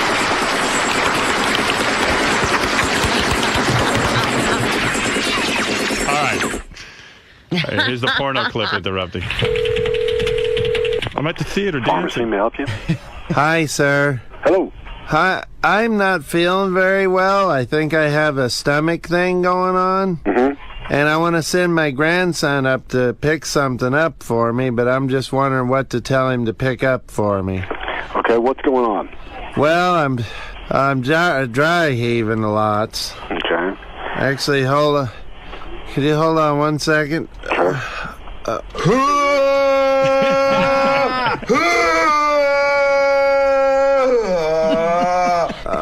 I'm still just dry heaving up a storm. Well, there's a product called I'm sorry, what was that? So there's a product called Anybody want me to go back to the train interrupting bit? I never finished that one. Right. I think, is there an ending that to this one comes out of nowhere? Where the guy hangs up? All right. Yeah, how do you think it is? You know, those Jack and Rod people, they're so desperate for any attention. I know. I wrote That's a book. the sad thing. Someone is paying attention to this book I wrote. All right, we're going to take a break, and we'll be back right after these words. Hey, Ken, you're on the air in Lighthouse Point.